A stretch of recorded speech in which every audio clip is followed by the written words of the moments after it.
14th, 8 in the morning. Tonight is the night. The journey to Earth's redemption begins. My mission is clear. My heart beats purely.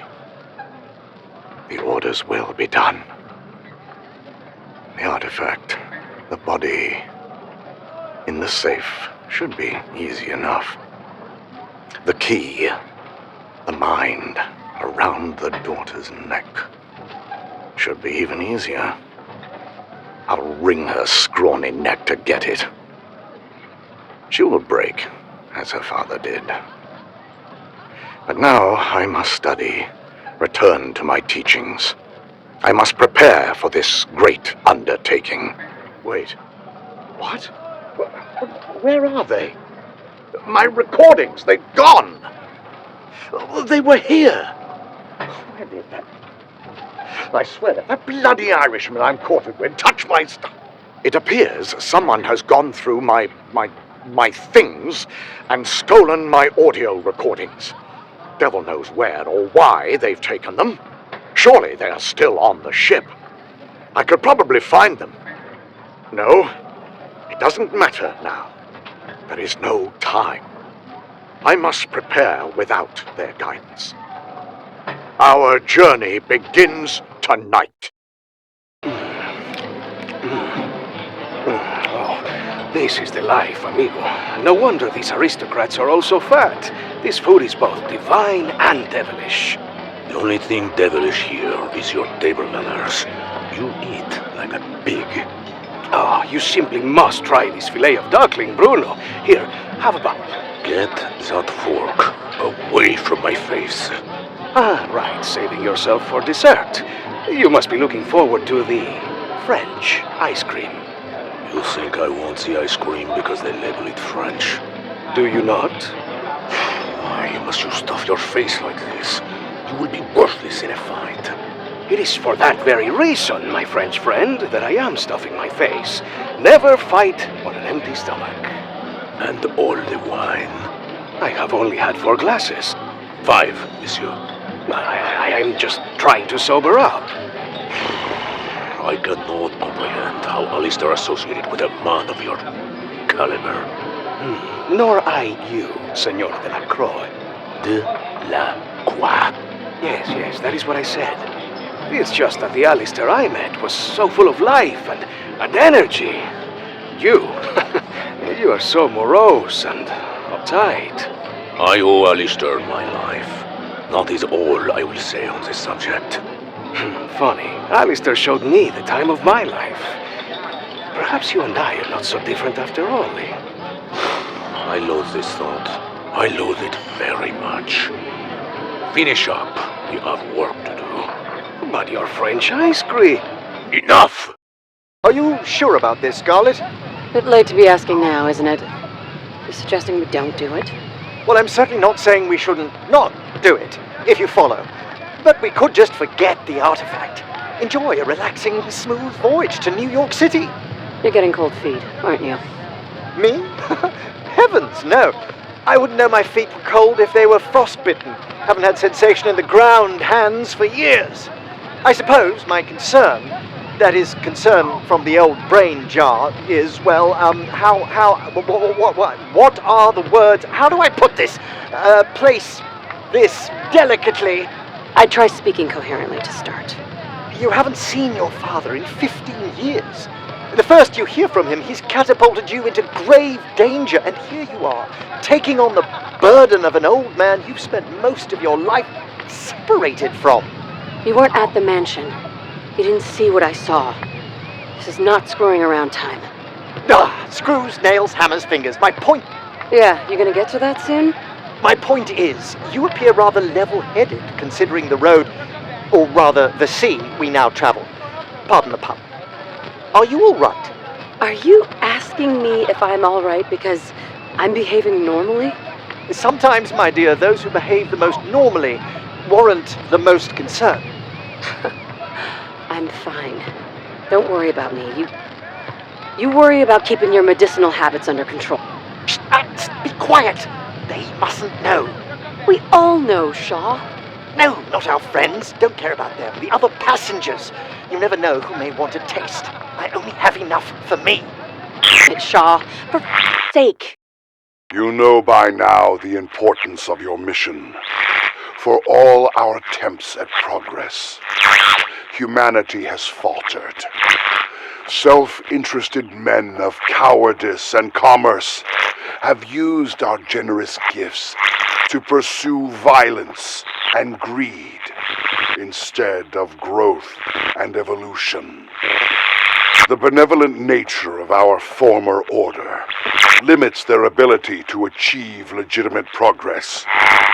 We must circumvent them to save our fellow man. War is coming. We can no longer stand idly by and let humanity destroy itself. We must act. Humanity must be compelled, forced even, to achieve the enlightenment I promised all those years ago. You must secure the artifact. Only with the artifact can we reach...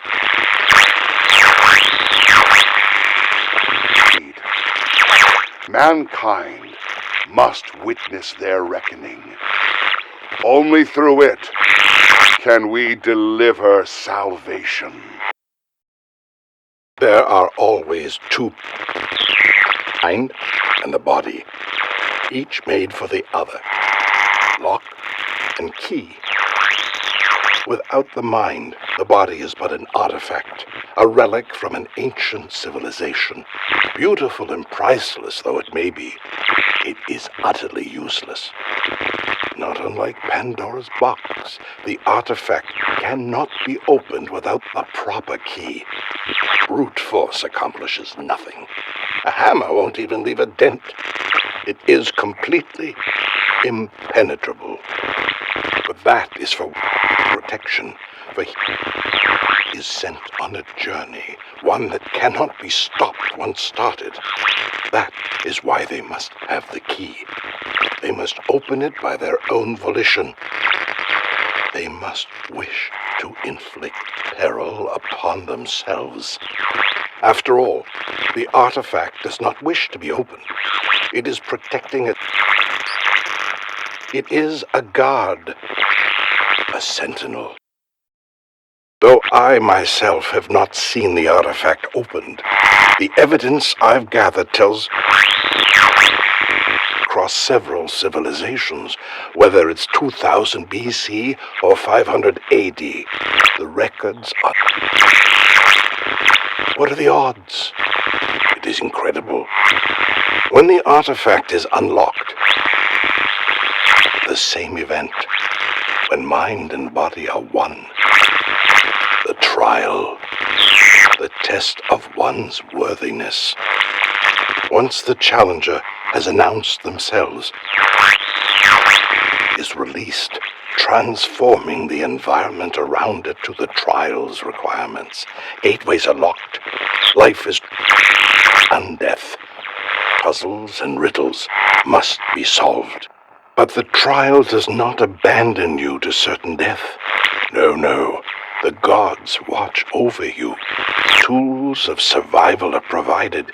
It is as if the trial wants you to succeed. And succeed you must. For once the trial is activated, you are locked in until completion. It is either victory or... To the best of my knowledge, there are 3 artifacts, each with their own companion key. My expeditions have brought me 2 keys. Now for the artifacts, then to complete the trials. But what of a reward? To what end do we pursue these avenues of horror? Well, my friend, that's when we reach that is our goal. The bastion, the greatest unknown, the unobtainable suddenly within our grasp. A discovery on this scale would be my legacy. No, it goes beyond my legacy. It would be a discovery unparalleled in the history of mankind. Imagine, pure, untapped. Too dangerous for mankind's hands. Yet in the right hands, in my hands, it can be used. It must be found, and I am the one to find it. But I'm not the only one. There is another group, this order. Like me, they seek to find them. Their intentions are nefarious at best. I hope to empower mankind with this discovery. They aim to... They cannot succeed. They are determined. First, in my encounters with them, I've barely escaped with my life. They will try again. After all, I am an obstacle in their way. I threaten them. In far greater danger than I've allowed myself to acknowledge. The next time they come for me, they may very well get what they want. Though I haven't seen her in many, many years, I may need to reach out to Scarlet for help. She may not think fondly of her father, but I know if anyone is strong enough to overcome great adversity, it's she.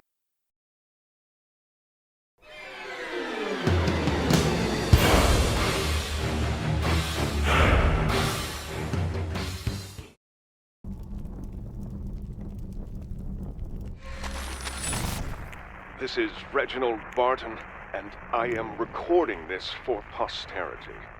I am not entirely sure what's happened.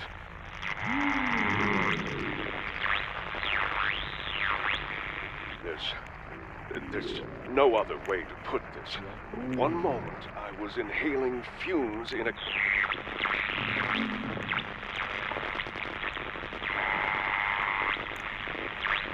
I'm some sort of gladiator now? Fighting in an arena? Honestly, it doesn't make a lick of sense. I'm accompanied by my guide, a mercenary named Bitten Bratfish. Now, I'm not saying it's his fault we're here, but he is German. You can never be too sure. Are you playing with that recording device? Now? These creatures have us overrun! Pick up your weapon! I came here to find the Holy Grail. They say it resides in... I didn't intend to travel back in time. Is this my body? Is this a dream? Am I still sitting in some cave?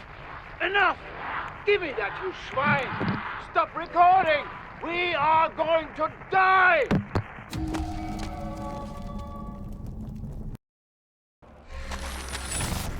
Now, 4 towers, 4 gods, 4 types of worship. Danu, Odin, Ra, and Zeus. Really? Have you really turned that confounded thing back on? We get one moment of solace from those shrieking devils, and you're jabbering away into that thing. How can these 4 be here together? There has never been evidence to suggest they were aware of each other. It is not possible. The wounds on your back suggest all of this is very possible. Let me take a look. Oh, never mind me. What does this all mean? Do the gods hold the key to ending our nightmare? Perhaps they hold the key to you not getting both of us killed. I think I'm losing my grip on reality. I hear voices. They cry out from the walls. I hear them calling. All I hear is an American aristocrat on the brink of insanity. Focus. Remember your mission. This is just a test we must complete. Think of it as a game. Nothing more. Finishing it will get you access to the... That is why you're here. Oh, finding is the last thing on my mind. I'm not sure we can even leave this place. What are you suggesting, Barton? Do you believe we're trapped here? How else do you explain what's happened? Endless loops of carnage and violence. No clear goal in front of us. Regretfully, I have no rational explanation, but we must endeavor to escape. Perhaps appeasing the gods is part of that. I don't know. You're supposed to be the smart one. Yes, appeasement. Interesting, Mr. Bradfish.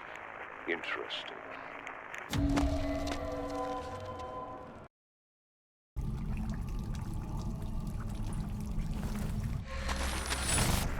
How long have we been here now, Mr. Bradfish? Days? Weeks? With you, Herr Barton, it feels like months. Months. Yes. Months seems more accurate. With perpetual daylight, it is hard to tell. That is why I brought you down to the temple. Have you looked up at the stars? No. When I'm down here, I'm usually too busy trying not to die. The stars move. We do the bidding, their bidding, and it adjusts. You said something a long time ago. Appeasement. I did? What of it? Appeasement is how we escape this place, my boy. The gods must be appeased. They desire worship. They require sacrifice. I know what I must do. I am not sure I follow. Let me show you. What are you doing? Wait! No!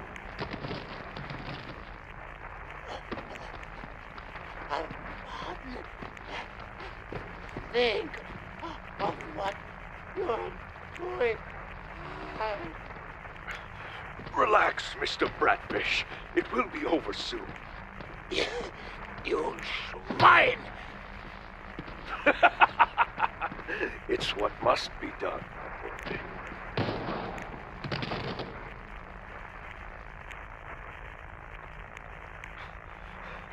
I've done it. I did what you asked. Are you appeased? I am ready. Can I go home? Hello?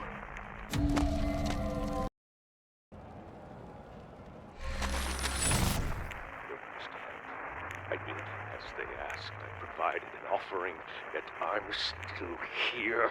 The sun never sets, the horde never stops. They keep coming. I keep fighting. It never ends. Was I wrong? No, stop it. Don't go down that road, Martin. It's too late. No turning back. The clues were there. It all added up. It made sense. At least I thought it did. Was I wrong? This place is cursed. I have trapped in a life that is not my own. My body lay abandoned in a cave where no one can find me. Was I a fool? Was I too eager for glory? Wait, yes, Martin, you were a fool.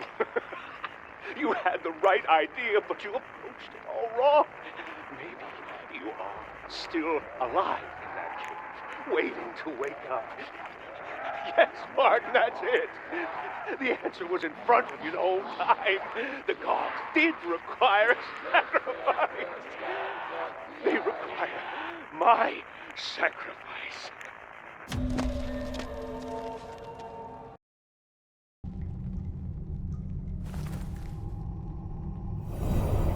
The first matter, once wielded by ancient civilizations to create wondrous empires.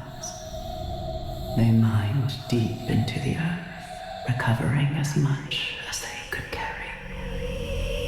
Emperors, kings, priests, no leader of man could resist its touch. For with it, their societies prospered, and their kingdoms grew. But the more they used it, the more generosity turned to greed, benevolence turned to violence, peace turned to war. Though they created wonders beyond comprehension, ruled civilizations, it was never enough.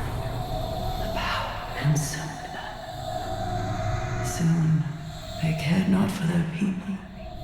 Only. And so, one by one, their reigns ended, and their civilizations fell. The power that led to their rise.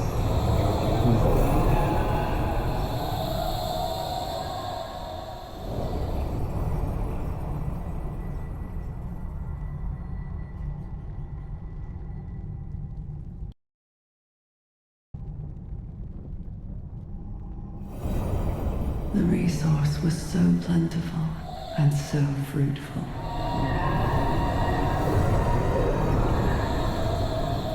But the greed of man was too much, and soon what had existed the world over was extinguished. Humanity's gift reduced to crumbs. However, its expiration was not enough to temper their desires.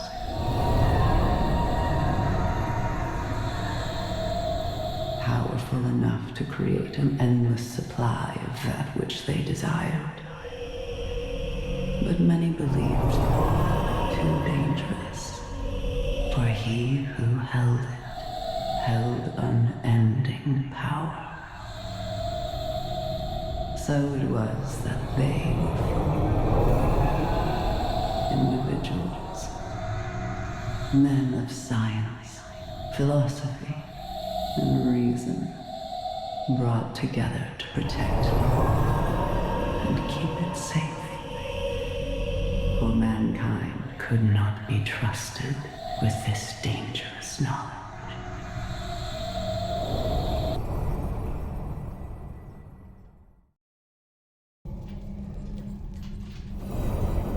It started with the first, but soon their collection of knowledge grew.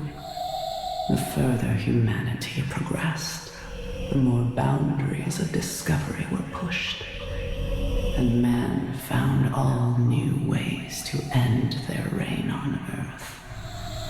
When these discoveries were made, they would arrive and secure them, preserving them outside of humanity's reach. Over the centuries, their collection would grow, and its existence drifted into legend and myth, and it became an object of mankind's ultimate pursuit.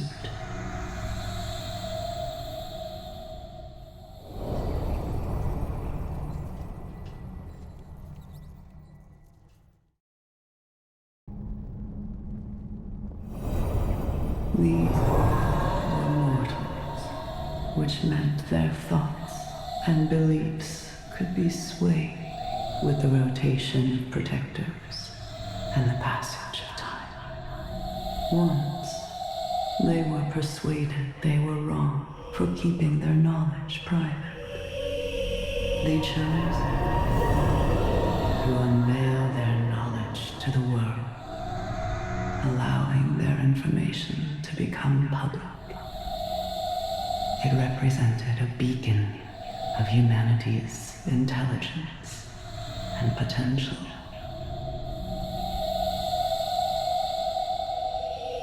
But their beacon of hope was a harbinger.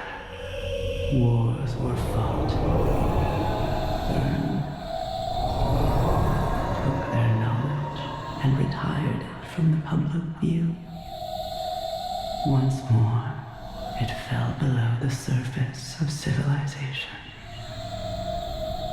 But they hadn't given up on humanity. They believed among Earth's billions who were worthy. So it was they came to create.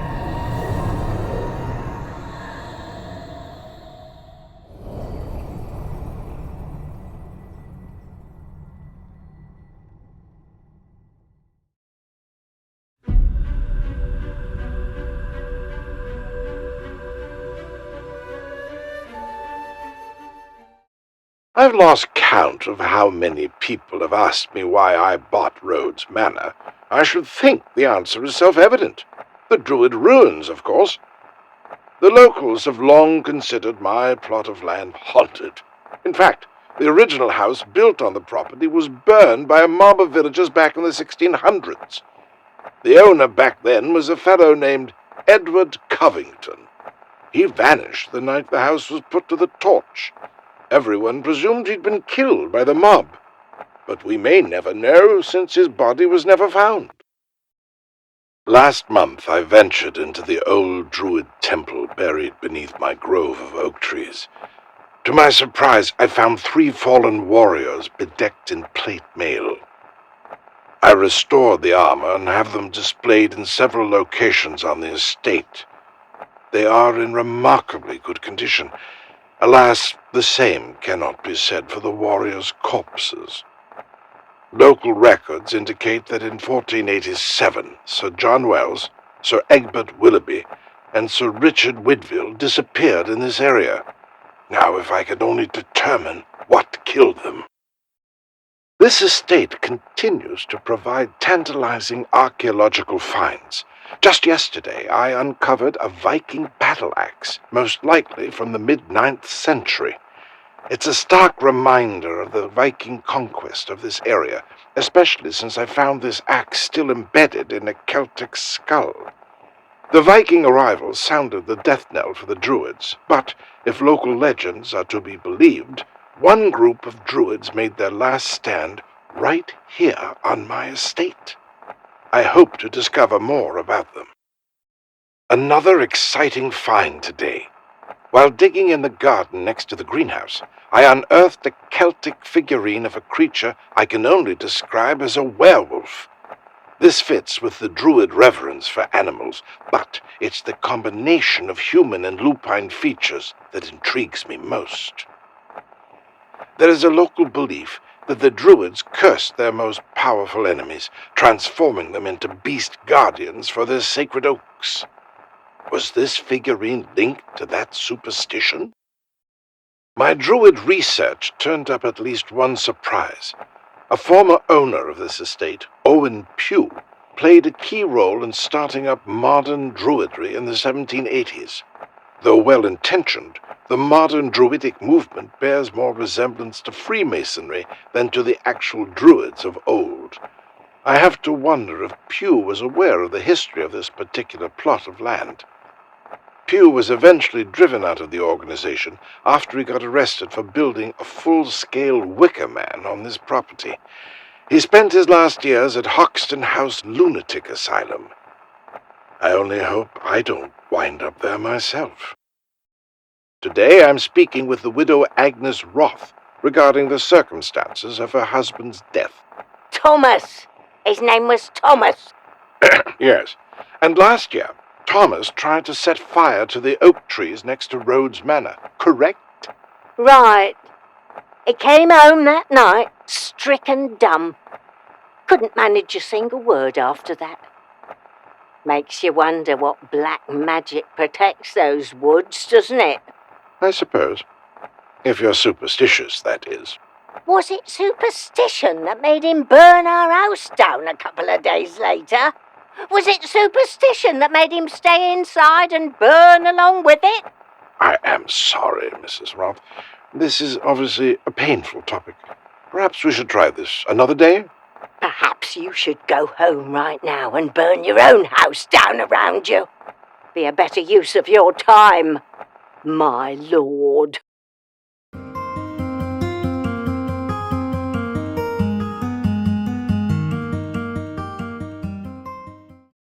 This morning I arrived in Delphi, to a hero's welcome, of course. They recognized me the moment they saw my steed.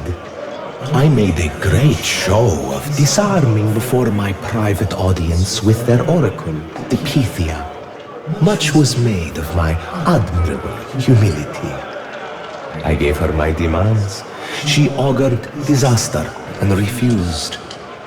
What she fails to foresee is how far I will go to force her cooperation. 3 days have passed since my arrival, and now my trap is sprung. The Pythia has 2 sisters. My men have imprisoned them both. No small task, I can assure you. With them in my custody, I have all the leverage I need to make the Pythia more compliant. And if she still refuses, well, I have her sister's severed finger to show how serious I am. Day 4. The Pythia has agreed to my demands. Not at first, but I managed to persuade her. Soon, she will trigger the Sentinel trial. My men now gather in the Temple of Apollo. They have been trained, they know what to expect, and they are terrified. My men are no fools. Day 6 on the trial has begun. The Pythia completed the artifact and I confess I was unready to see this whole city die. The witch promised she would tip the scales in my favor, and at first she did. But I think she is holding back, leading me slowly. I am losing men every day. Try not to remind her what she has to lose. It has been 2 weeks, Alceus. How are the prisoners holding up? They live, my prince.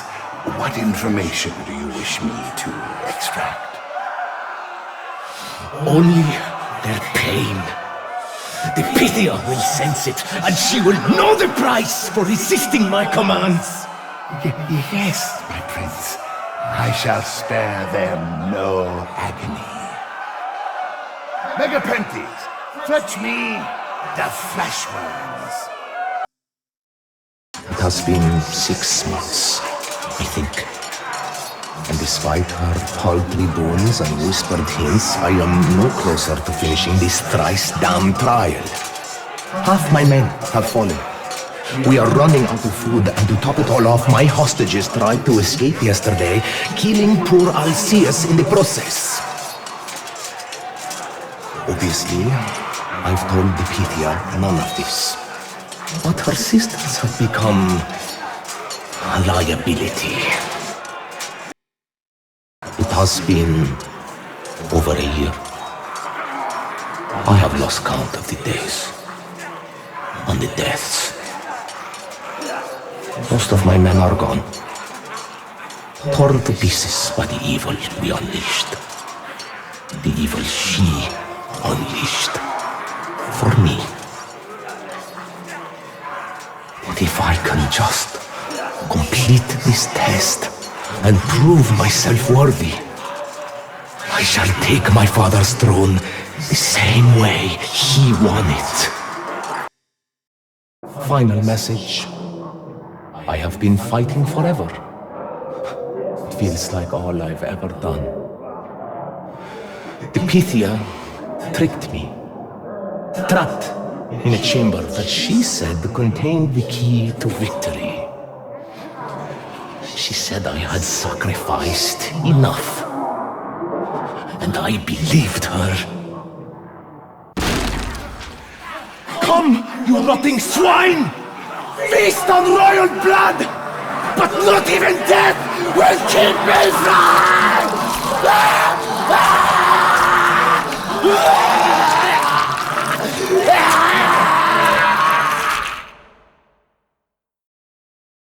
Wondering who they were.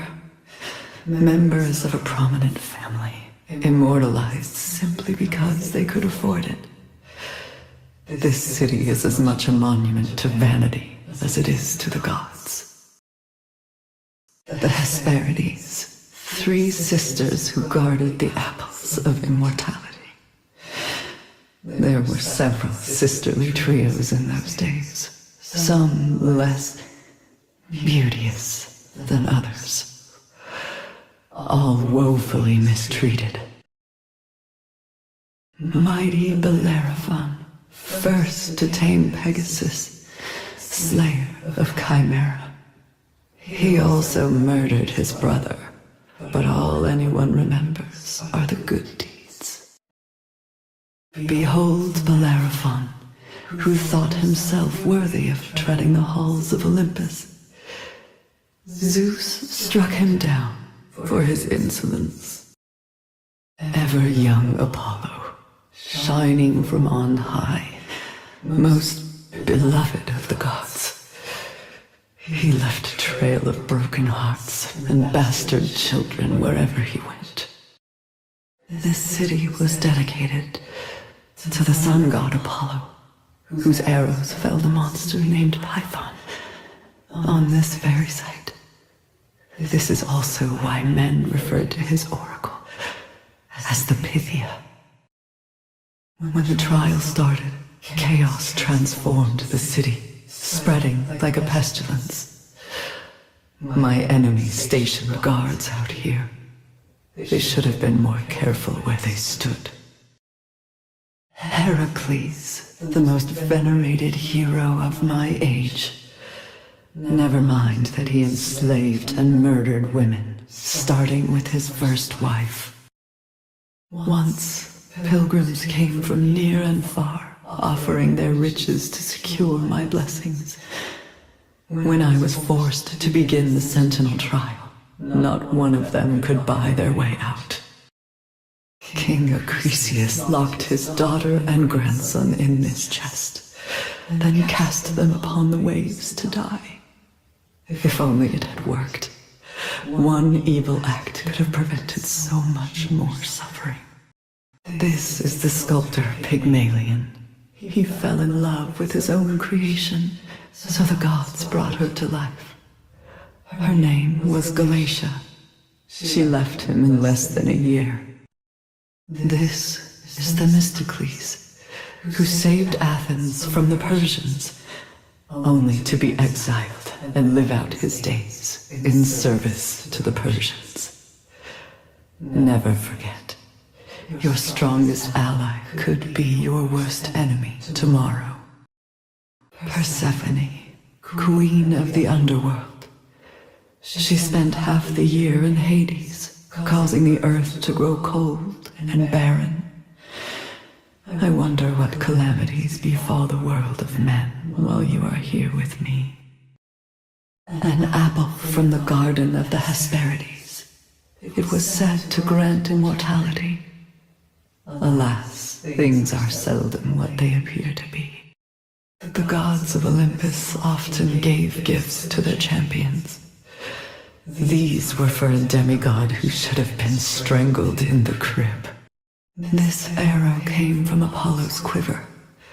Let it serve as a warning never to tempt the wrath of the gods. The Talos was an artificial being who guarded Crete.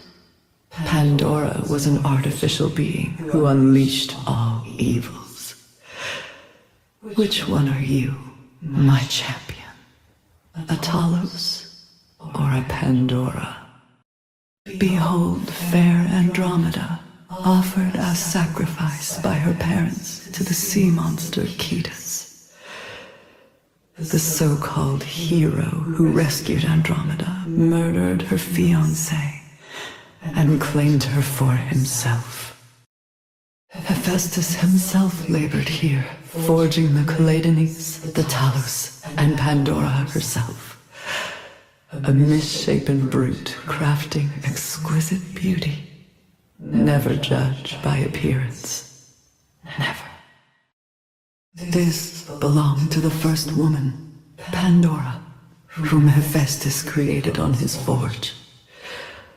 Her fate was a warning, not to be wary of women, but of any human not born of man.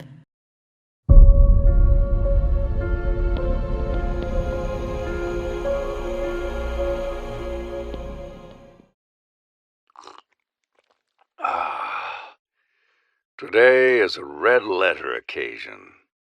I sit in my sanctuary, brandy in hand, overlooking my prize. My prison. Mine. A temple of concrete and corrupted flesh, tilting on the axis of hell itself. Oh, it is beautiful. I can't recall the last time I indulged in spirits. They appear to have gone to my head. Congratulations and good luck. So thoughtful of the DOJ to send me a bottle after all their posturing and blathering and delays. Delays! But now the island is open. A full year early, thanks to me. And its true purpose. Our purpose. Written in the apocryphal pages of history. Pulled from the flames of ignorance.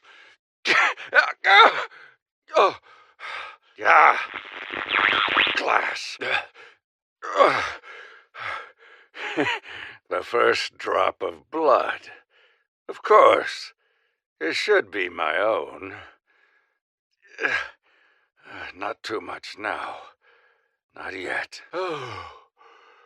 Early to bed tonight. Tomorrow, I will be reborn. What am I doing wrong? Nothing. Every interpretation by every scholar I have made real in flesh and blood, and still the Dark Ones remain silent. They are deaf, blind, and dumb wherever it is they reside in the fabric of reality. Have I not bled the wicked? Have I not placed the markers on the proper lines? What more? What more?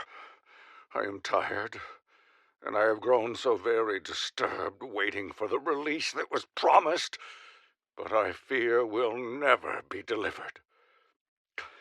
Because they do not exist. No. Wretched are the thralls who despair in darkness. Wretched, wretched, wretched! The work will continue, with or without the Illuminati. All they do is talk and scheme and pass judgment on methods that they deem unorthodox.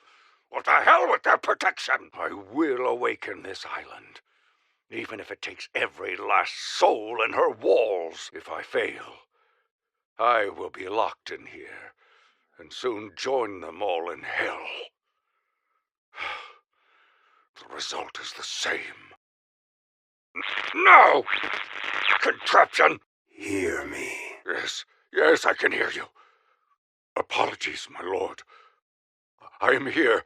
Calm, faithful warden, calm. I bring glad news. The world that you seek is near at hand. Oh, thank you, my lord. Thank you. I've done my best to prepare the way. Please, where are you now? Hidden. Trapped. Waiting. I see. Tell me what I must do. 4 souls in your possession, 4 arriving soon. With the first, you will transform the island. Salvatore DeLuca, Finn O'Leary, Billy Handsome, Al Arlington. Salvatore, Finn, Billy, Al. Yes, my lord, I know these names. Their sins shall be their undoing. Their eternal punishment through your sacrifice will ensnare another. His ultimate reckoning. A trap for another. Forgive my ignorance, Lord, but how will I know what to do? Sir, it's me, Stanley. We have a situation. Damn the situation, Ferguson. You handle it. I'm not to be disturbed. Wait. Listen.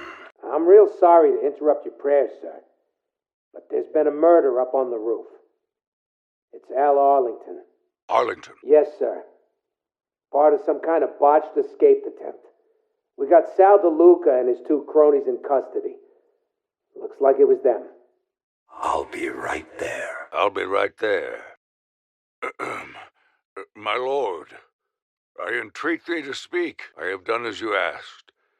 The remaining 3 of the first 4 shall die by electric chair this evening, and soon after I shall join them. It will be glorious in this new realm, Lord, I have no doubt, but I confess, I am afraid. This form is weak and has taken to drink, but I do cling to it still. Please, grant me the strength to... Grant you the strength? Oh, you poor, pathetic wretch. I will grant you nothing until your death. You know this. Yes, my lord, of course. My life is part of the disease, and the disease must be purged. I rejoice that that day has come. But you are a base, disgusting creature that cannot help fearing for its own skin. It is not your fault. Thank you for saying so, my lord. Truth be told, I long for the miracle that will release me. That's a good lad. You have been an adequate servant. Therefore, you will continue to serve after the corruption. Such an honor for me. Not an honor. A purpose. Your life's sentence. Waiting for Dr. Edward Richtofen to walk into the trap. The doctor. I've heard mention of him amongst the Illuminati. What would you have of him? His blood holds great power. You will harness it all and open the way to the paradise below. I swear, my lord, it will be done. And one more thing. Name it, my lord. Spare him no pain. Yes, Richtofen shall suffer. The time has come. The sponge is wet on my crown. The cap screws tightened.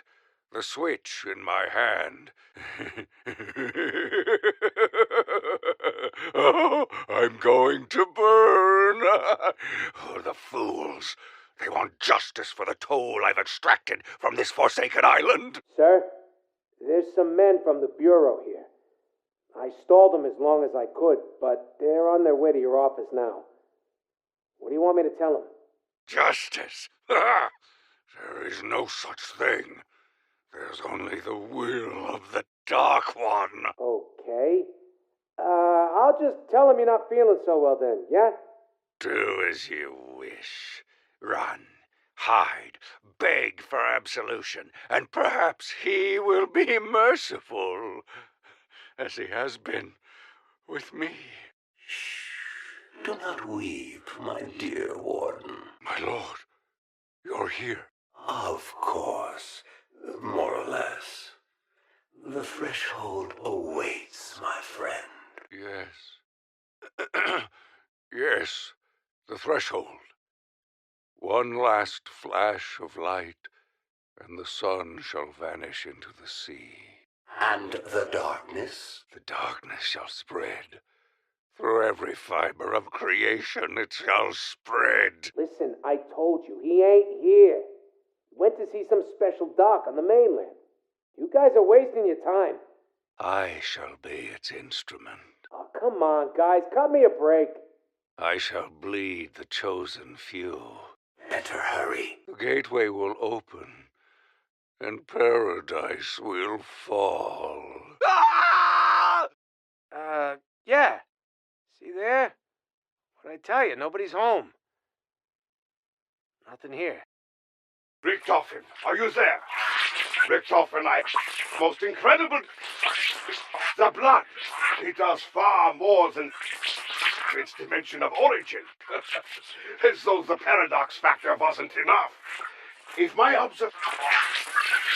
The blood itself is the paradox. We know the body is changed at the cellular level crucial to element 115, resulting in side effects ranging from memory on death. But the moment a body steps through a portal, 115, different reaction. The blood, indeed all tissues, appear to mutate and then stabilize, then exposed to alternate space-time realities. And while delusions and memory are factors, the blood is imbued etheric energy. Herr Doctor, they searched for since the very beginning. Your blood might not only save you, Edward, change everything. I only hope to survive long enough to harness it. There we are. There we are. Can't get this almost there. There we are! Who would have thought that erythrocytes would ever be used as a trans-dimensional conduit? Yes, greetings, Herr Doctor. I have managed to use part of your sample to boost the signal of my transmissions. However, I have yet to receive any reply from your end. I pray that I am not too late. New findings have come to light. Yes, the moment one travels through a portal powered by element 115, their blood is changed. The evidence is conclusive. Today, I have discovered that the effect is actually cumulative. The more one travels through the ether, the more they absorb into their bodies. While undeath does not appear to ever be a risk, the potency of one's etheric cells increases. The blood of the prisoners you sampled and that of your now frozen compatriots contained trace but significant amounts. But your blood, Edvard, you have traveled through countless realities of space and time. Your blood is not only beyond potent, I fear it is a profound liability. We both know there are forces who would stop at nothing to attain such power. You must do all you can to keep it from them, Richtofen. Unless, of course, they already have you. And then all is lost. Richtofen, come in, Richtofen! Edvard, are you receiving me? Wherever you have gone, it appears to be our connections through the ether. How this is possible, I do not know. But deduce two things for certain. First, the interference cannot be a naturally occurring phenomenon. The energy required is be too great and complex. And second, if not natural, then someone very powerful moves against you, companions. I pray it's already too late. Everything depends on summoning key. Without it, and without the souls you promised, vision will never come to pass. And will prevail. As for the blood, I have come to believe that your hypothesis a revelation. I will continue the work, but Richtofen, what you can to boost the signal. If you have the means, antenna array would like this. Stay alive, Richtofen. Keep them safe. With any luck, you will see again soon. Richtofen. I now believe that either you have been killed or you are currently trapped in a pocket dimension. Now, worst case, imprisoned by those who mean to undo existence. In the off chance that you are still on the move, I may have a solution. The power of your blood could theoretically be used to open a portal and escape your present reality. If you can direct and focus enough energy through your blood, you may be able to tear a hole through the ether and step through. How much blood will be required, I do not know. But given the concentration of ether in your veins, it's likely best to not overdo it. And there is more. I recall you mentioned something about needing protection for you and your companions. You are right to worry. The blood vials alone preserve aspects of other dimensions, yes. But if you were to ingest them, combine their ether with your own, that would be a formidable insurance policy. Toten, I must be brief. Others may now be listening. He has ears everywhere these days. The forces keeping you in that dimension know too much about your nature, and it is clear to me now that their power is too great to leave unchecked. Total dimensional collapse is the only option. This is the only way they will stop hunting you long enough for you to complete your mission. By now I have deduced that you must be trapped in the Alcatraz pocket dimension. Do not be disappointed. The location of your secret lab remains a secret to most, just not me. I also know about the backup plan you have stashed away. If I may be so bold, I would recommend using it and eliminate the threat of Alcatraz for good. I can do no more from here. Best of luck, Edvard. I know you will not fail.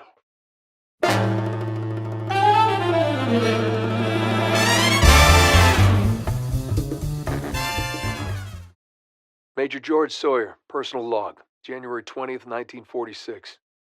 After speaking with Major Staver this morning, I can confirm Operation Stapler has been a resounding success. While our officers met with the Soviet representatives to negotiate the fair split of Group 935's research, our operatives quietly extracted 40 of its scientists and their families. In the coming days, they're to be officially hired as War Department special employees. To our knowledge, the Soviets have yet to realize what we've done. Since the discovery of the depository near Groom Lake in '37, our progress has been minimal. Our hope is that these scientists will provide us the edge we desperately need for our Element 115 research program. All of this would not have been possible without the help of one Dr. Edward Richthofen. When he reached out to us last August, he promised unfettered access to Group 935's research in exchange for providing safe harbor for its scientists. While we may not have secured all the research, we did get the scientists, the Brain Trust. If we do ever locate Dr. Richthofen, I would like to shake his hand and thank him personally for the great service he has provided to the United States of America. This is Dr. Schuster, personal log, June 27th, 1947. With the help of Major Sawyer and Operation Stapler, I began employment at the Pentagon. I'm assigned to their 115 division, which focuses on R&D of the element. While I am grateful for this opportunity, I have my reservations. Element 115 is a resource with potentially infinite applications. Yet the only thing these scientists and the Pentagon seem concerned with are our undead experiments. I made it clear to them that my own work with Group 935 was primarily focused on its teleportation technologies. If they wanted my help with that, I would gladly oblige, but the idea of resuming undead experimentation horrified me. The room went silent. Clearly, they were not satisfied with my answer. Finally, Major Sawyer asked why. I was blunt, perhaps too blunt, and told them what happened at Griffin Station. About Maxis's daughter Samantha, about the MPD, about the undead outbreak, about everything.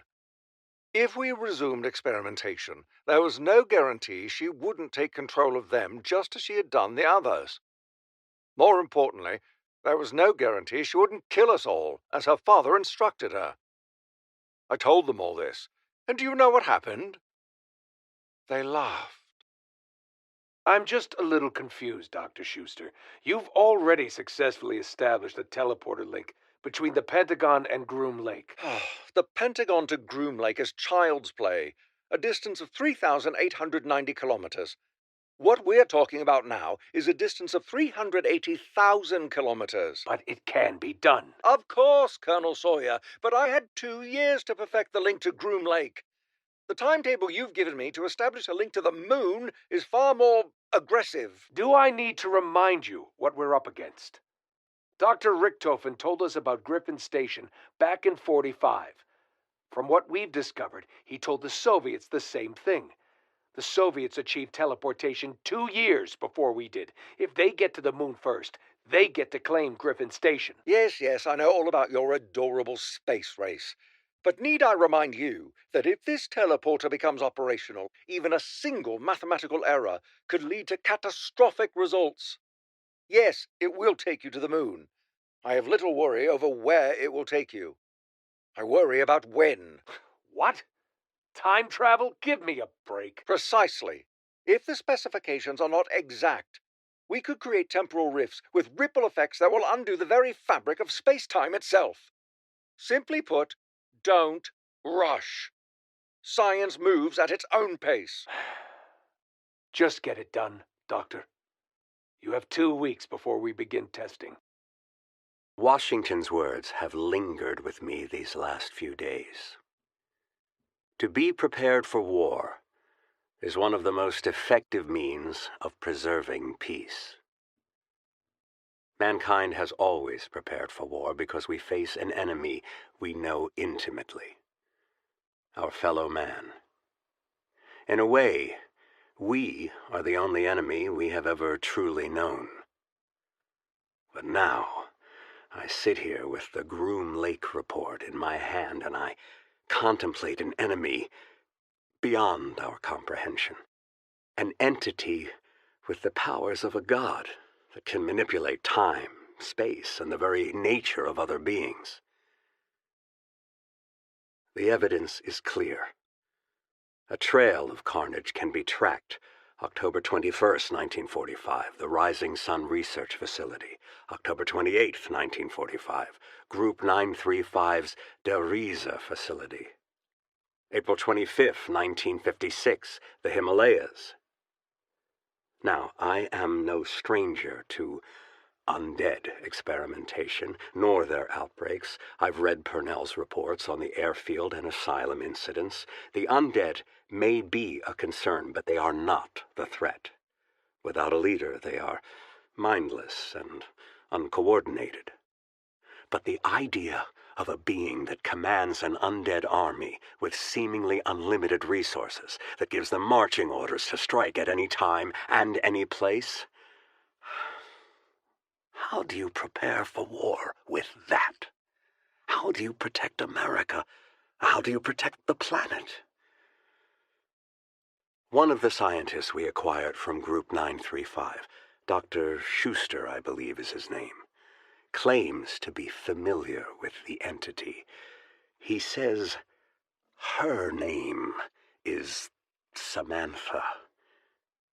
This Samantha may be the greatest threat our nation has ever faced.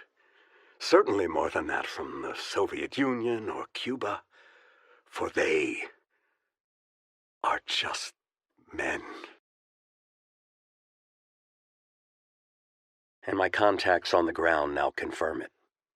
On October 28th, the entity known as Samantha attacked an abandoned theater in Berlin.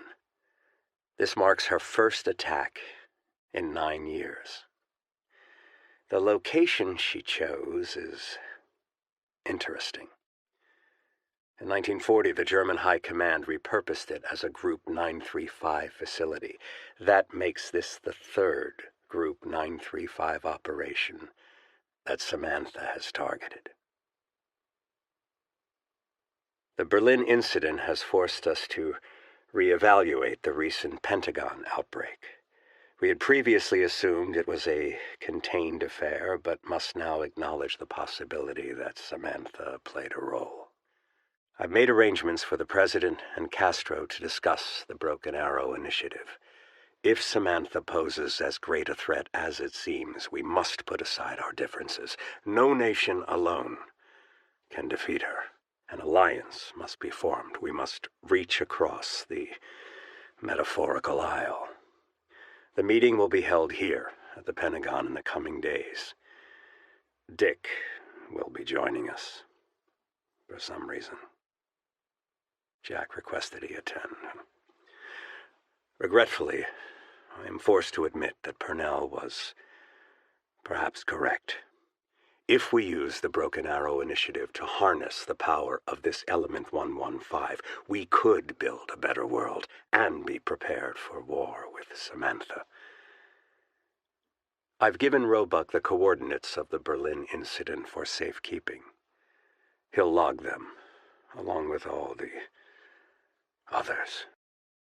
You have made progress, Dr. Lehman? Yes. Yes. As you know, our success with the undead experimentation has been limited. Yes, we've achieved the same benchmarks as Max's. But as with his trials, they refuse to obey orders. That's right. We can't control them. We can't make them docile.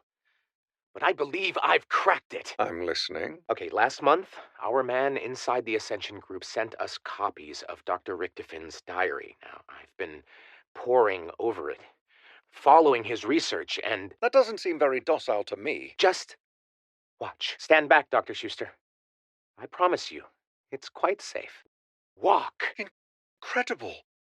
It's completely subservient. How did you achieve this? Well, I vaporized element 115, brought it to a gaseous state.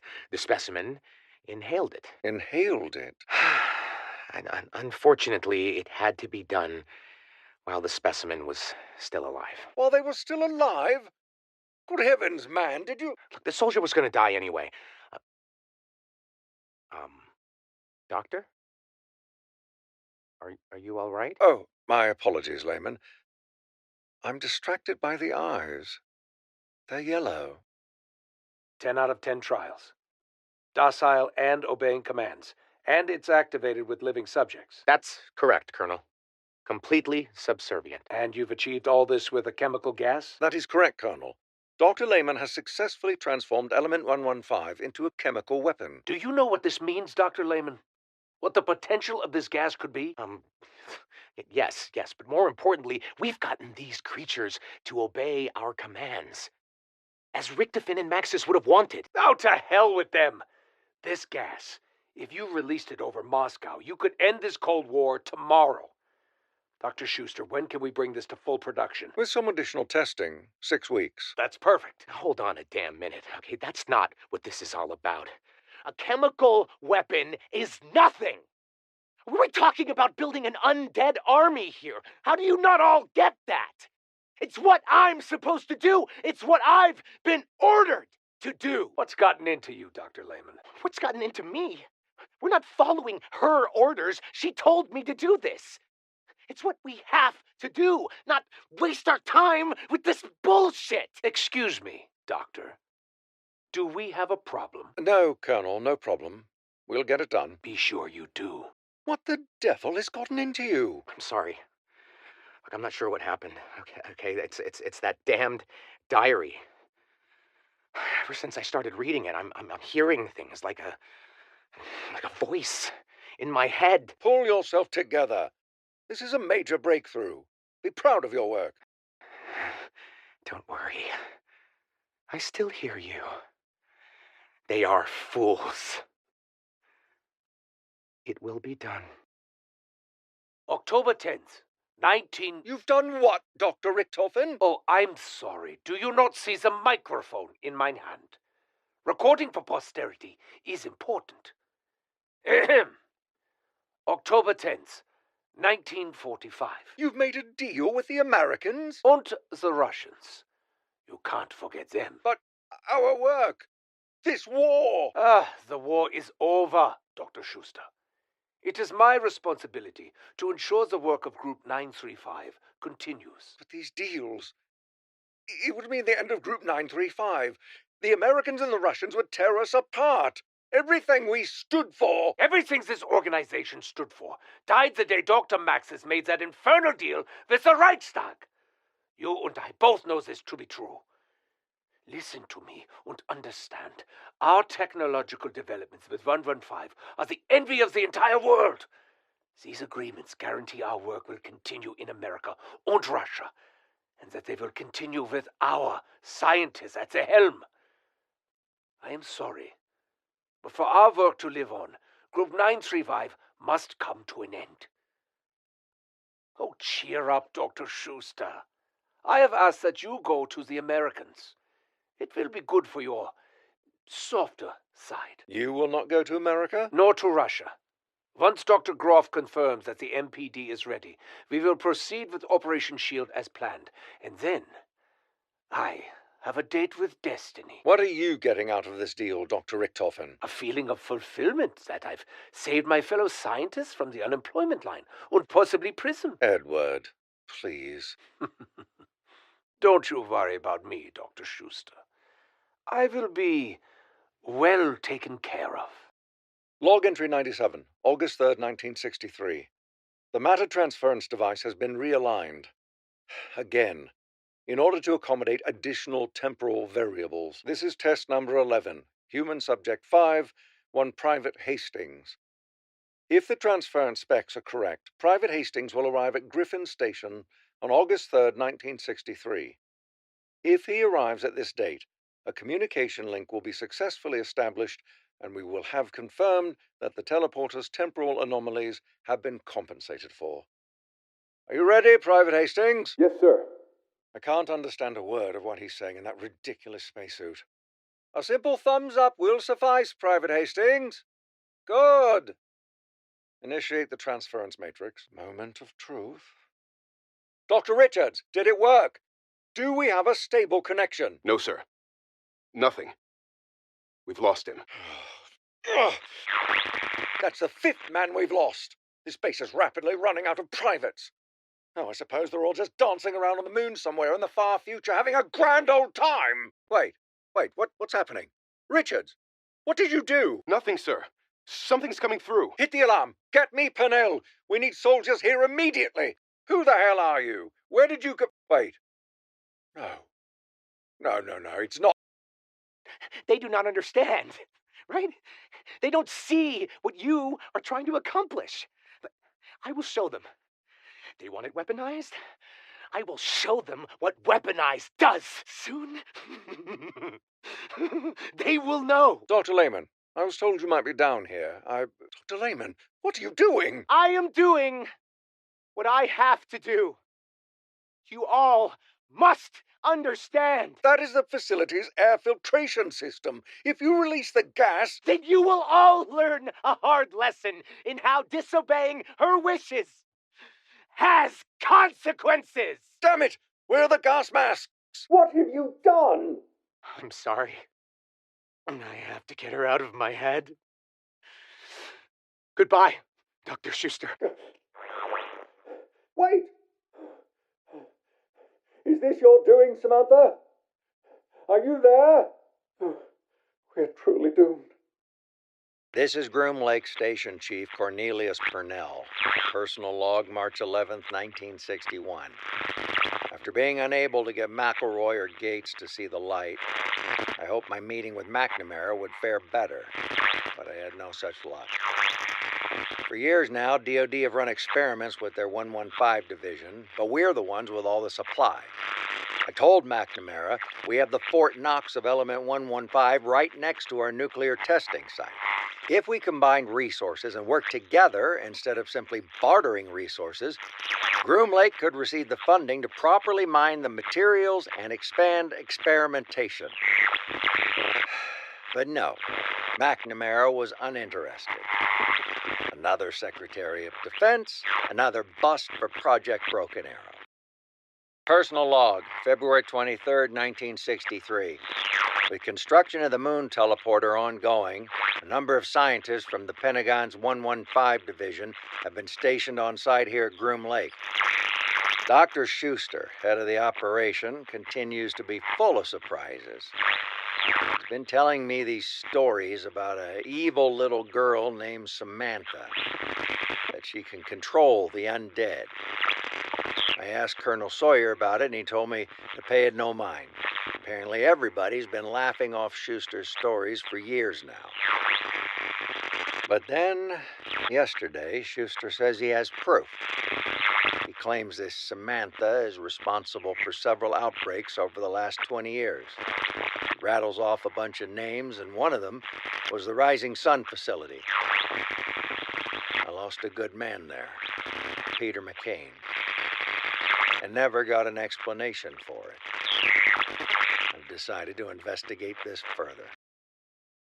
Personal log, July 29, 1963. I've spent the last several months combing through archives and conducting extensive research. And I can't believe what I'm about to say, but this is real. This girl, creature, entity, this being possesses a very real and very dangerous power. Fortunately, as of now, her attacks have been contained. But if she were to choose to unleash fury, she could wipe us off the map. And not just the United States, she could destroy everyone. But there is an opportunity here. To combat this threat, the Pentagon's going to need to significantly increase their 115 operation. To support that, they'll need greater access to our gold mine at Groom Lake. Project Broken Arrow is the key to all of this. 2 birds, 1 stone. We'll combat a threat to national security, and I'll secure the funding for my program and its operations. I'm drafting a report on the incidents. I plan to present it to McNamara in the coming weeks. Personal log, September 3rd, 1963. The discussion with McNamara was a resounding success. His plans for it are bigger than I ever thought possible. Fools. It was so easy. All those hawks over there think about is war. I offered them a morsel, a nugget, and had the meeting out of the palm of my hand. Yeah, well, good riddance. They'll get their war, and I'll get my riches. They want to destroy this Samantha? That's so narrow-minded. Why destroy her when we can take her power and harness it for ourselves? With the amount of element 115 buried down there, just imagine what we could do. We could mold the earth anew, create it in our image. A toast. Here's to Dr. Schuster for gifting me this opportunity. When we get the excavator up and running at the test site, I'll be sure to get him access. And here's to Broken Arrow. And to opening new worlds. Broken Arrow. Dream of mine for many years. When I joined the company, you know what I did? What I cut my teeth on? I sent men to their deaths. I was a handler. First for the OSS, then CIA. I oversaw ops, and I sent in men to die. I was a bow. They were my arrows. Smokey, John Banana, and Peter McCain, Tank Dempsey. The list goes on and on. So many men lost. But my ops were good. Job well done. Pats on the back for Purnell. So, I climbed the ladder and eventually became station chief here. And spent much of my time, now that I think about it, in this very room. After we'd mined the element 115, we'd store it in here. I would stare at it for hours. I got lost in it. And then one day, it just clicked. I had to do what Group 935 failed to do. I would build a program to harness its power. I was tired of killing. I wanted to create technological marvels, help humanity improve the human condition, and who knows, maybe even bring the dead back to life.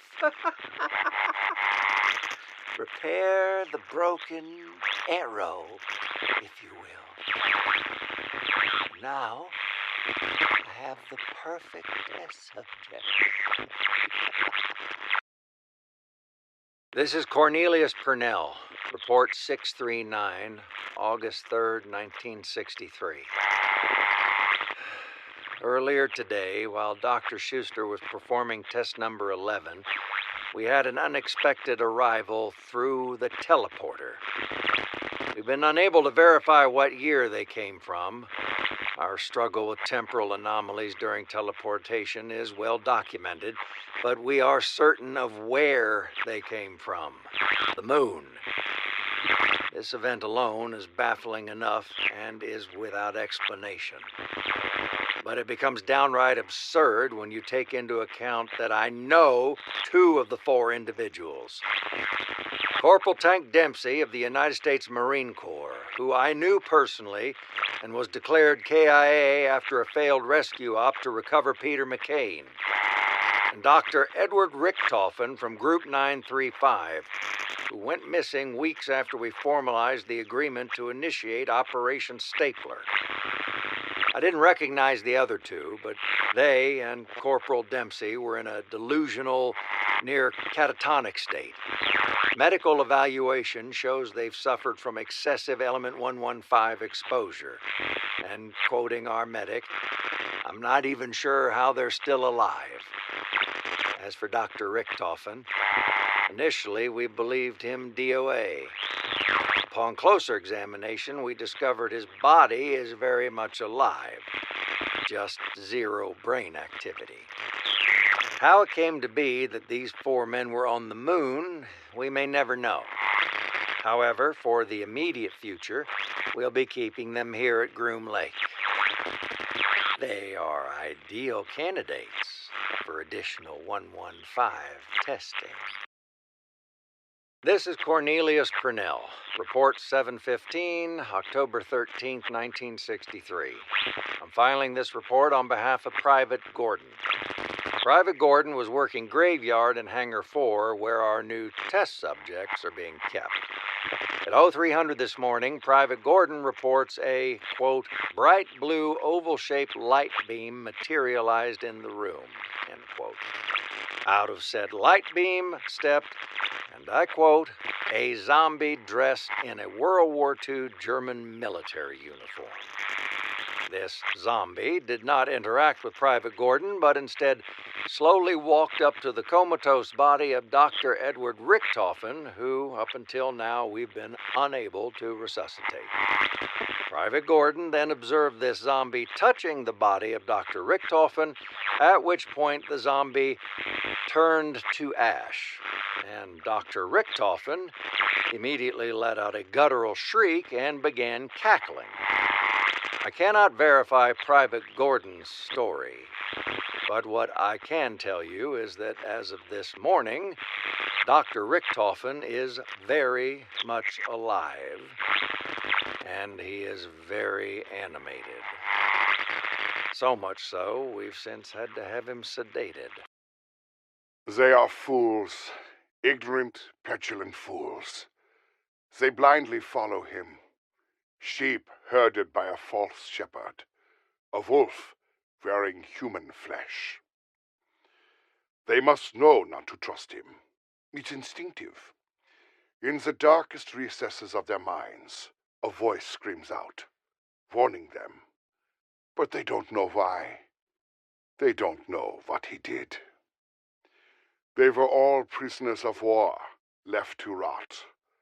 Nobody cared if they lived or died. So we took them, Group 935. We just didn't know how far he takes the experiments.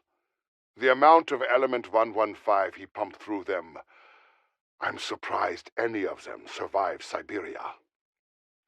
And now they follow him, taking orders from the very man who broke them, fried their brains. The MPD, the Aether, it corrupted him, as it did my Samantha, as it does any who touch it. The temptation of unlimited power, it will destroy everything. If Richtofen gains control, there will be no turning back. We will be forced to take drastic measures. But they can stop him now, put an end to this madness. They just need to make sure he doesn't make it back here. If only they remember. But they won't, will they? They will help him until the bitter end, beyond the point of no return. Because that is the nature of sheep. Hello? It is so quiet here. It is always so quiet. I have been alone for so long. But it is also so loud. All these voices, there are so many, and they speak all at once. They are angry, always so angry. They say these things about the future and the past. So many worlds. Daddy, I'm scared. I miss you. I want to be with you and Fluffy. And stop me, please.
Edward cannot come here.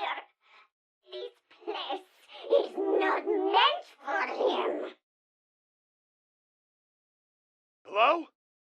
Is this thing on? Richtofen! Hey, Richtofen! You've been gone from my head a really long time. I gotta be honest, I'm freaking out a bit, man. It's so quiet. I can actually hear myself think. Do you know what that's like? It's not nice at all. So, listen, buddy, old pal, we gotta talk. You sent us here, of all places, but you forgot to tell us what to do. It's dark, it's damp, it's just really filthy. I think the roaches are crawling with roaches. How is that even possible? Wait, shoot. Am I even talking to the right Richtofen? Oh, you could be the other one, right? Or the other one. Yeah, you know what? Just go talk to your Richtofen pals at the hoity-toity Ricky Gang Clubhouse and find out what the we're supposed to be doing.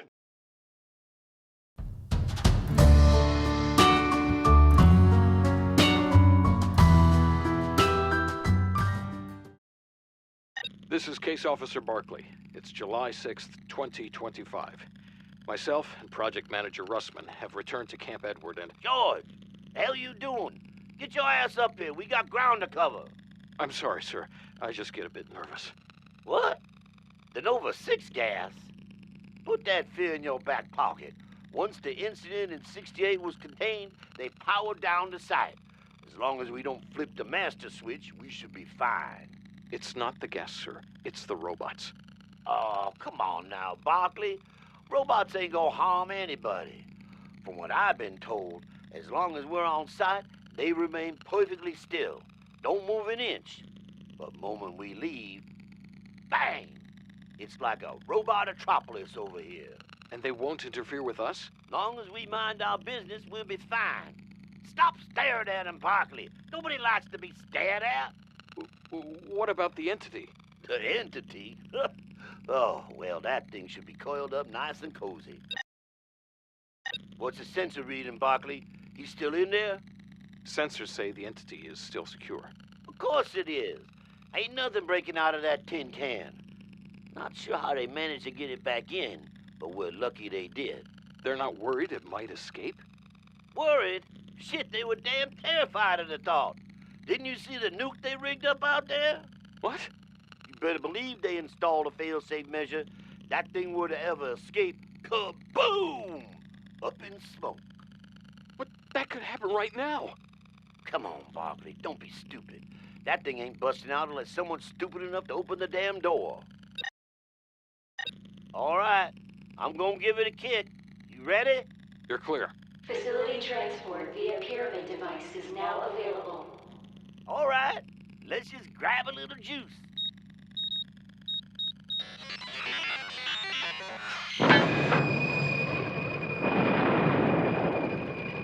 Sample now transferred to Hanford site.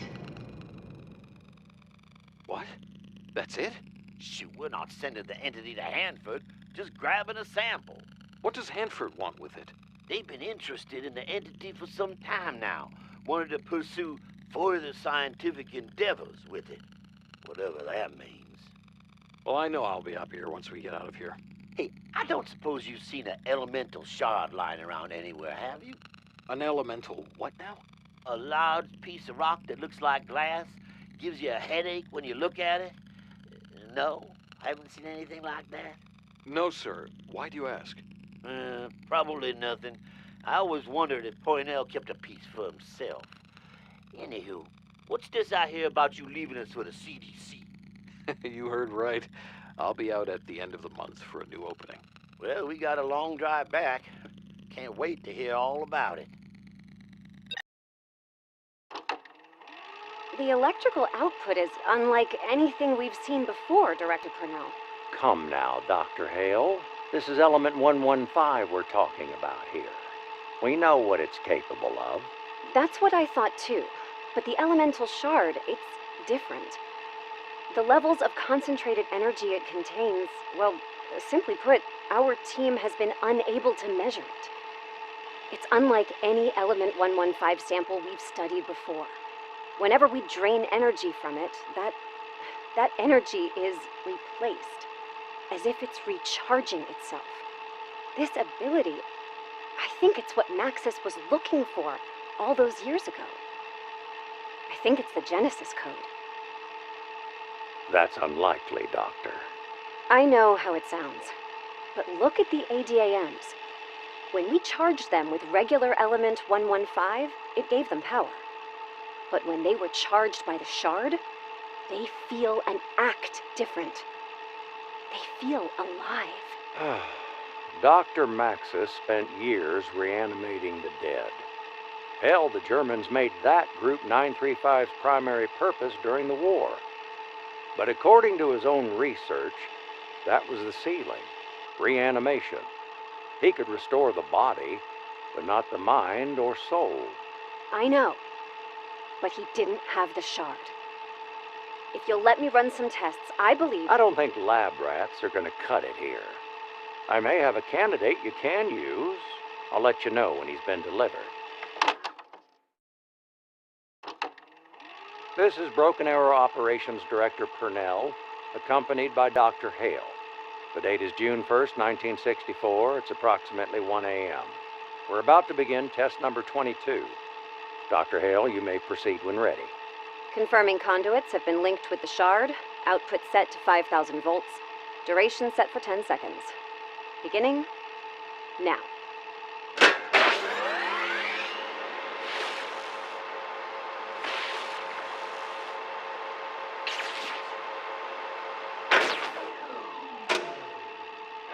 Damn.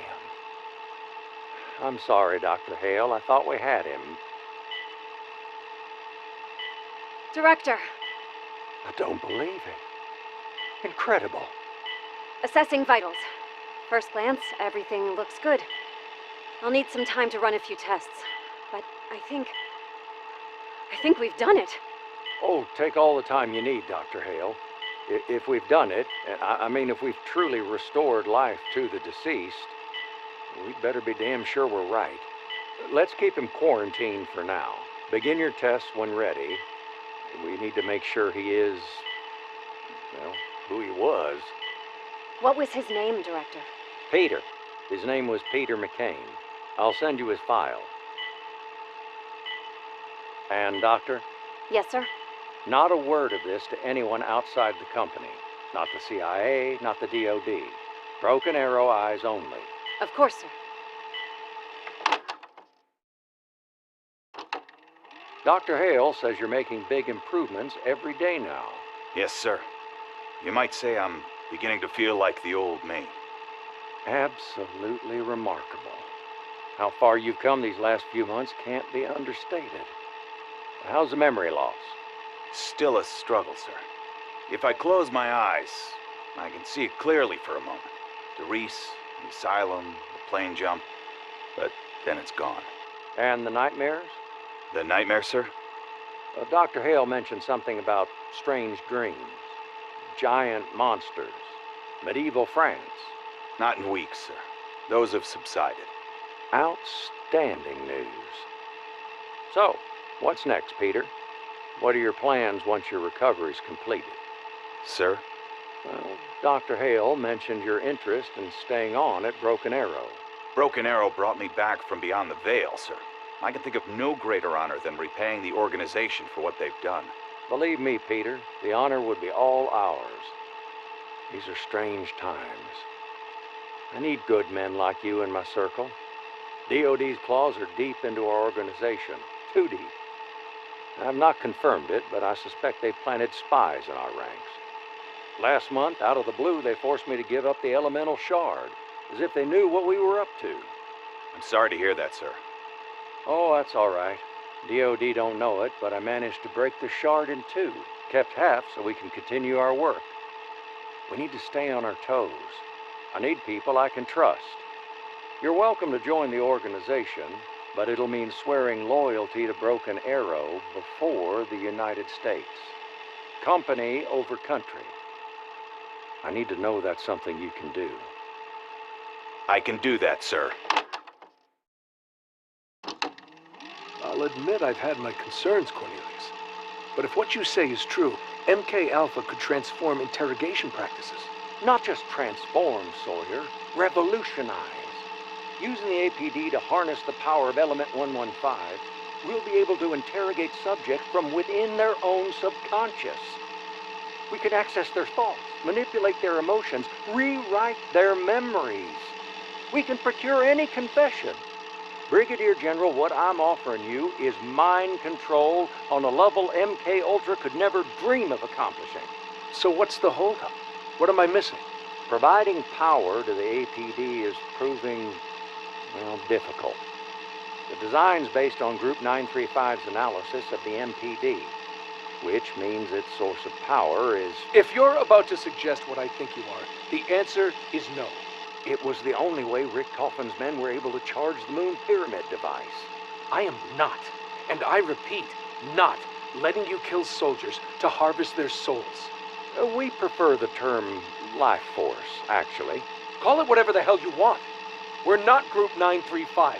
We're not killing people to power your pyramid. Find another way, Purnell, or I'm shutting this down. You had something for me, Dr. Hale? Yes, Director. Weiss, bring me another one. This morning there was an incident with an ADAM. It short-circuited and broke down. We're not quite sure how or why, but I think what happened next will have your attention. Here you are, Dr. Hale. Hello. How may I be of service? The ADAM died right next to one of the life force fuel canisters. And? Weiss? Yes, ma'am. Malfunction. Power failure. Watch what happens. Remarkable. Dr. Hale, I'm not sure how this is possible, but you may have just saved this project.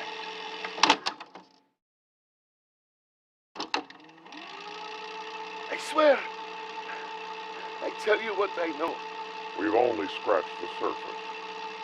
The night of November 6, 1963, you gained access to the Pentagon. How? I do not know. I just appear. I do what she say. I just appear. Who is she? The girl. The little girl. She was in my head, in Yuri's head for so long. Zlaya Vedma. Why did she send you? Who was she targeting? I do not know. You lie.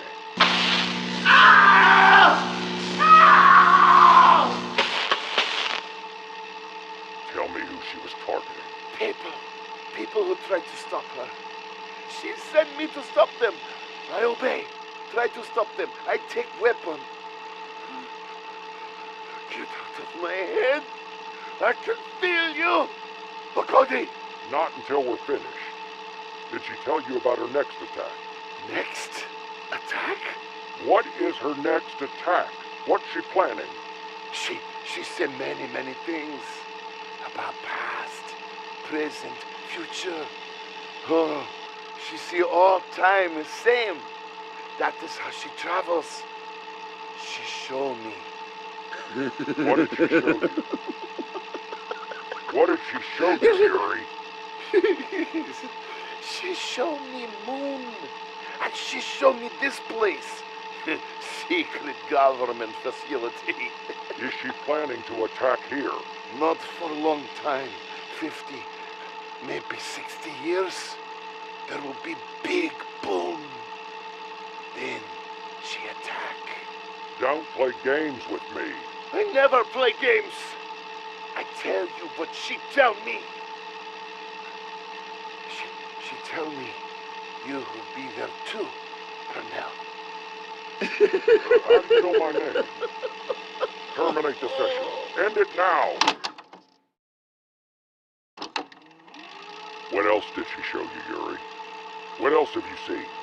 I seen different worlds, universes, past and future. These things are meaningless because all paths will be taken. Different worlds? You think this place is only place? This is one of many, and in each, 4 men are trapped. What do you mean, 4 men? 4 men split in 2, beginning and end, first and last, Alpha and Omega, Primus and Ultimus. What the hell's he talking about? Who are they, Yuri? Their names, Yuri. What are their names? They are trapped. I see them. For years, they are trapped in the endless cycle. No matter how they try to break it, there is no escape. Cycle always begins anew. It is the Aether. Once it was above all worlds, but then it corrupted one, and like virus, this corruption spread. What more do you know about the Aether? I know what she tell me, and what they tell me. Well, who's they? The 4 men? Yet, 2 angels. They come to me in dream. It must be code for something. Yuri, what are the 2 angels? They come from place above existence. Agartha.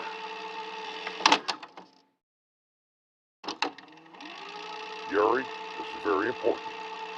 How did you get to Agartha? Why do you hear the voices too? Answer the question.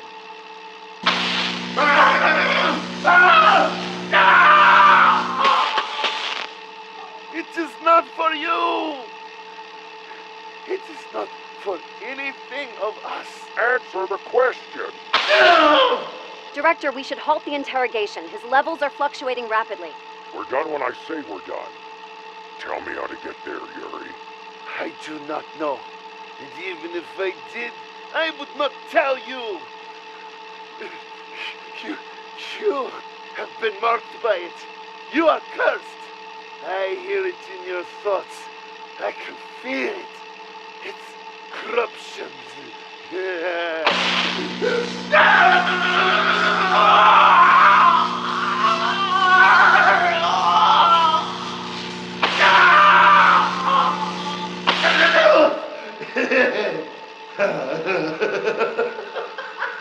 I can do this all day, Yuri.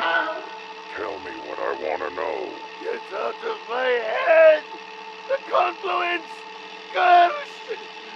The children! How do we get there?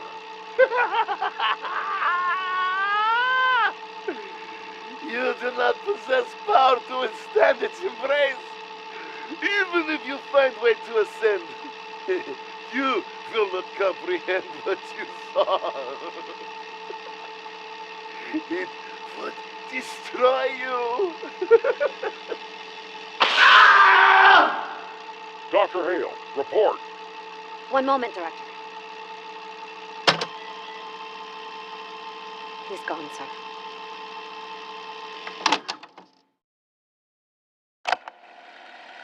Oh, there must be a way. There's got to be a way. The voices in my head, it's been years now. They won't leave me alone. The only way to temper them is liquid courage. At night it's worse. It's lonely here. It's so quiet in the middle of the desert. I hear them seeping through the dry cracks of dead dirt. They want me to find the way through. The gateway. I found a schematic in Dr. Richthofen's journal. He'd made a plan, a backup plan, to build a device, a fast lane. We tried to build it, but we didn't have the necessary components. They just don't exist.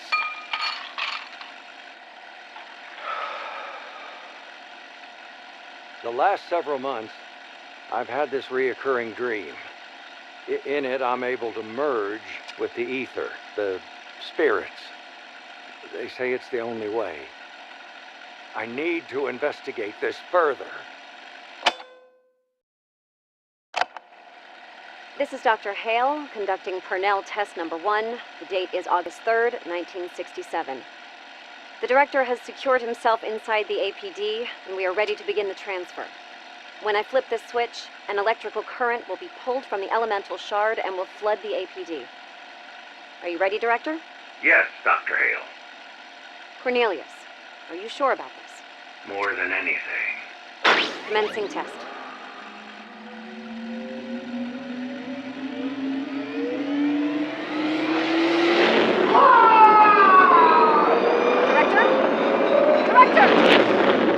Ending test.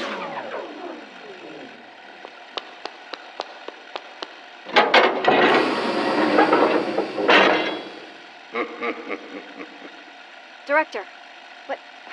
Are you all right? Better than all right, my dear. Run it again.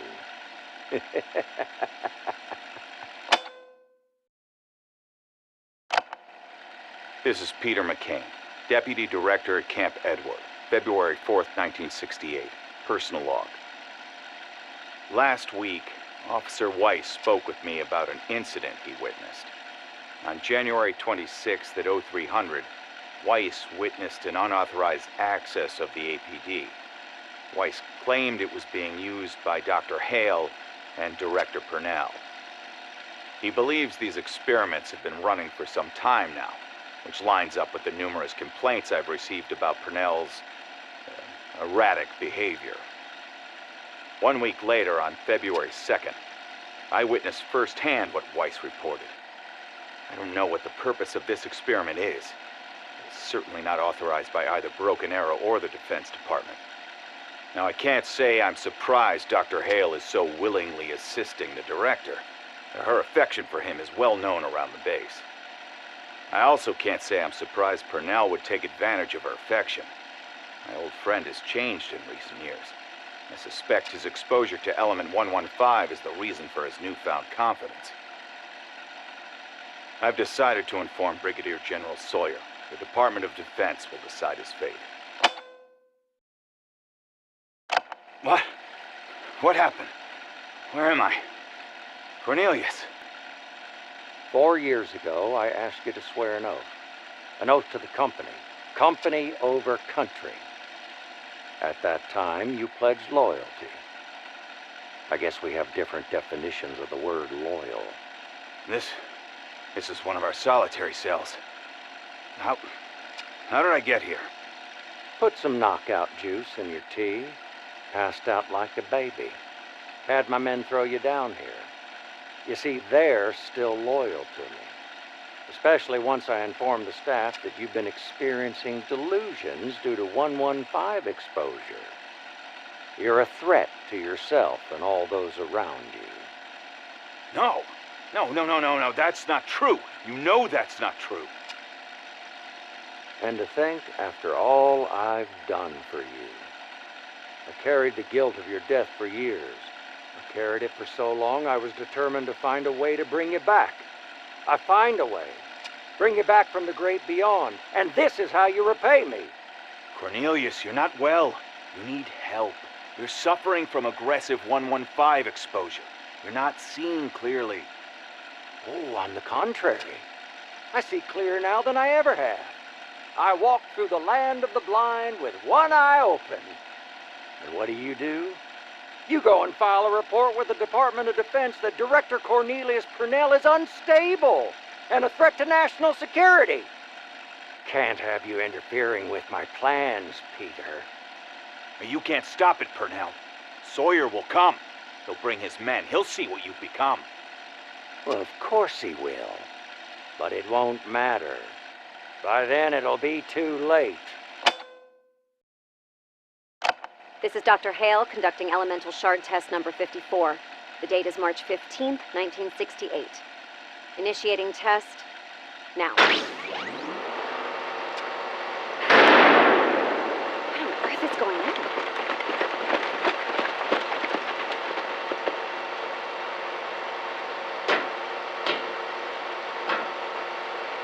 Where is Director Purnell? He's inside the APD. Dr. Hale, I need you to step away from the control panel. Private? Yes, sir. No, wait. You can't stop the test. We're right in the middle. Doctor, Director Purnell has betrayed his country and is considered an enemy of the state. He's coming with us. Right now. Private, you may proceed. Wait, no!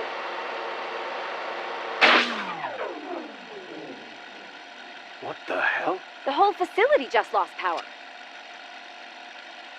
What? What have you done to me? Everybody, stand back! What the hell is that thing? Director Purnell? Cornelius? Director Purnell is no more, and all of you are unwelcome. Sir, we have a containment breach. Nova 6 gas is leaking throughout the facility. Everybody move! Get the hell out of here! The gas is the least of your concerns. Open fire! Private, get on the horn. We need reinforcements. We need to get the hell out of here. None of you are leaving. And my ascension may now begin. Richtofen! Richtofen, are you there? Edvard, I do not know if you're receiving me, but best connection I could establish. I cannot triangulate your exact position. Edvard, what is taking you so long? According to my calculations, by now you should have completed your mission and delivered the souls to the house. He is getting anxious. Dr. Monty suspects that you are acting against his wishes, plotting against him. I have assured him this is not the case, but his level of worry has me curious. There might be something more to his plan. I shall investigate further, old friend. I will let you know what I find. Richtofen? Edvard, I must assume you're receiving me. We must discuss Monty's plan. You are to follow through and deliver the souls. It will not resolve the paradox. Yes, the children will grow up and live in their perfect universe. But the blood vials, they will not break the cycle as you believe. They will perpetuate an endless loop. All those affected by element 115 will continue to be trapped and tortured by the Aether's power. It would never end. The world will always break. You will always try to fix it. You will always travel to the house with the souls. You will always drink the blood, and then the cycle will repeat. I suspect Monty knows this. Perhaps the true cost of fixing all of reality is too great, even for him. I will reach out when I have more information. Edvard. Work!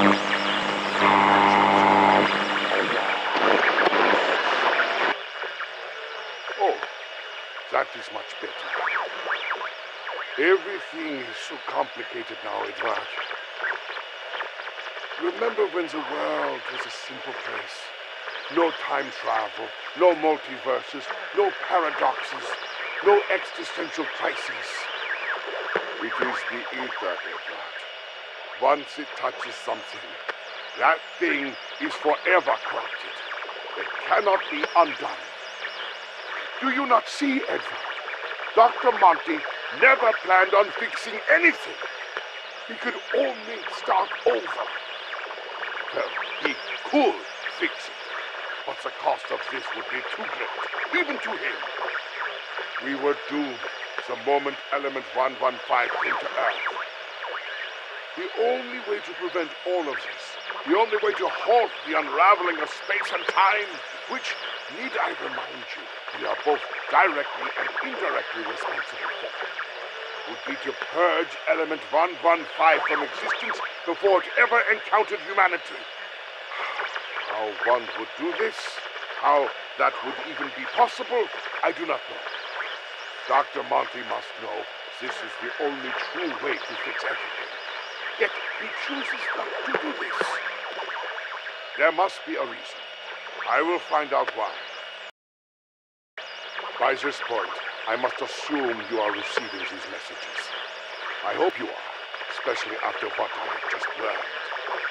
I believe I have uncovered why Dr. Monty will not destroy element 115. The Aether is inextricably linked with Agartha. They are one and the same.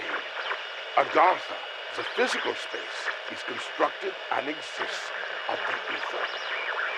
From this we can surmise there is no way to destroy the Aether unless Agartha itself were to be destroyed. Now, the ramifications for destroying Agartha are not yet clear. After all, it's interwoven into the fabric of all realities, meaning its destruction would impact all of existence. It could very well reset all of time and space. Imagine restarting the universe, but without the influence of the Aether. Yes, this is the reason. This is why Dr. Monty will not truly fix the paradox. Destroying Agartha, it would mean the end of him.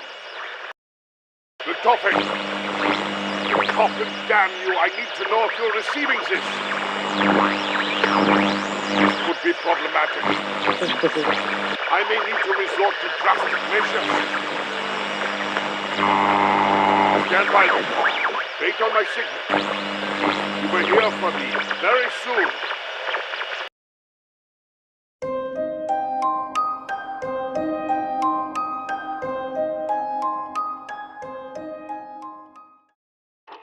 Day 521. I still don't know how it is possible, but late last year I awoke from a watery grave. When I swam to the surface, I found the German military base abandoned. Only the undead remained on their shores. I attempted to flee, but the fog, it seemed no sooner that the shore faded behind me, it reappeared in front of me. Every attempt I made to escape, it led me right back here. As if I was meant to be here. I have begun broadcasting a radio signal. I'm hoping that someone will answer and come to my rescue. But if no one comes, I'm not sure how much longer I will survive this place. Day 3682, I think. Last night, I had a dream. A dream I have not had in many years. Like the ones I used to have at the Eisendrache. I dreamed I was in medieval times, during a great war, a war to end all wars. In this dream, I am attacked by one of the great beasts. It holds me within its grasp, about to end my life, when I am saved, spared by a man in cloth, not a priest, someone more powerful. He wields a staff of fire. I see 4 heroes stand atop of a mound. The 4 raise their staffs in unison, and suddenly the knights know the war is not lost. I rejoin the fight, and fight alongside my king. For years I had dreamed of this war. I wonder, perhaps the Germans' experiments warped my brain, my sense of space and time. He thought I died, but it was only that my mind had transformed. I have been here 10 years. No one has responded to my radio message. Is there no one out there? Am I even on Earth? Or am I caught somewhere in between? Every time I try to escape, my raft always brings me back. This place is my prison. But is it a prison? Perhaps it is more like a waiting room, a purgatory of sorts. Perhaps my dreams are much more. Perhaps they are visions of what is to come. And perhaps it is here I must wait for what is to come. Day will come for me. In my dreams of this great war, I meet a German doctor. Oddly, he reminds me of the man who once tormented me, but his face is different. When I meet him, he is angry and frustrated. He mentions a man named Dr. Monty, saying he is to blame. This German doctor, he says he believed following Monty's plan would lead them to secure a better tomorrow. This was a lie, he says. This Dr. Monty, he sent the four to the Great War. It was at this moment the German doctor said he realized the truth. Coming to the Great War did not break the cycle. It was merely the end of their loop. We will die here, he says. Then we will be reborn again. And when it is time, we will meet once more in northern France, continuing this never-ending loop. I wonder, he says, how many times have I been to the Great War? How many times have I perpetuated this endless cycle? I'm tired, he says. I have been trying so very hard to do the right thing. But for all his efforts, he had only fulfilled the prophecy of this cycle. He and Dr. Monty had forged the endless loop. This doctor, he tells me one more thing. He tells me he realizes that Dr. Monty is not inherently evil. Dr. Monty, he says, is trying to save the multiverse the safest way he knows how. By forcing us into this cycle, our story will never end. But also, his universe and his existence will be guaranteed. I can't blame him, he says. Dr. Monty is much like you and me. He just wants to survive. He doesn't want to risk his own annihilation. I tell him, well, if we are doomed to meet here again and again until the end of existence, perhaps there is something we can do to change that. He looks at me with a smile and says, I think you are right, old friend. Day 4721. I think I understand. I know why I am here, why I am trapped on this rock, why I have these dreams, these visions, why I must get to this great war, and what purpose I am to serve in this cataclysmic event of the ages. I am not being sent just to witness what happened, but it is I who helps the Doctor break his cycle. Near the end of the Great War, when all hope is nearly lost, I protect him while he activates a device, a teleportation mechanism. I hold back the undead as he powers it up. I give him the moment he needs to escape his fate. I ask him, where will you go?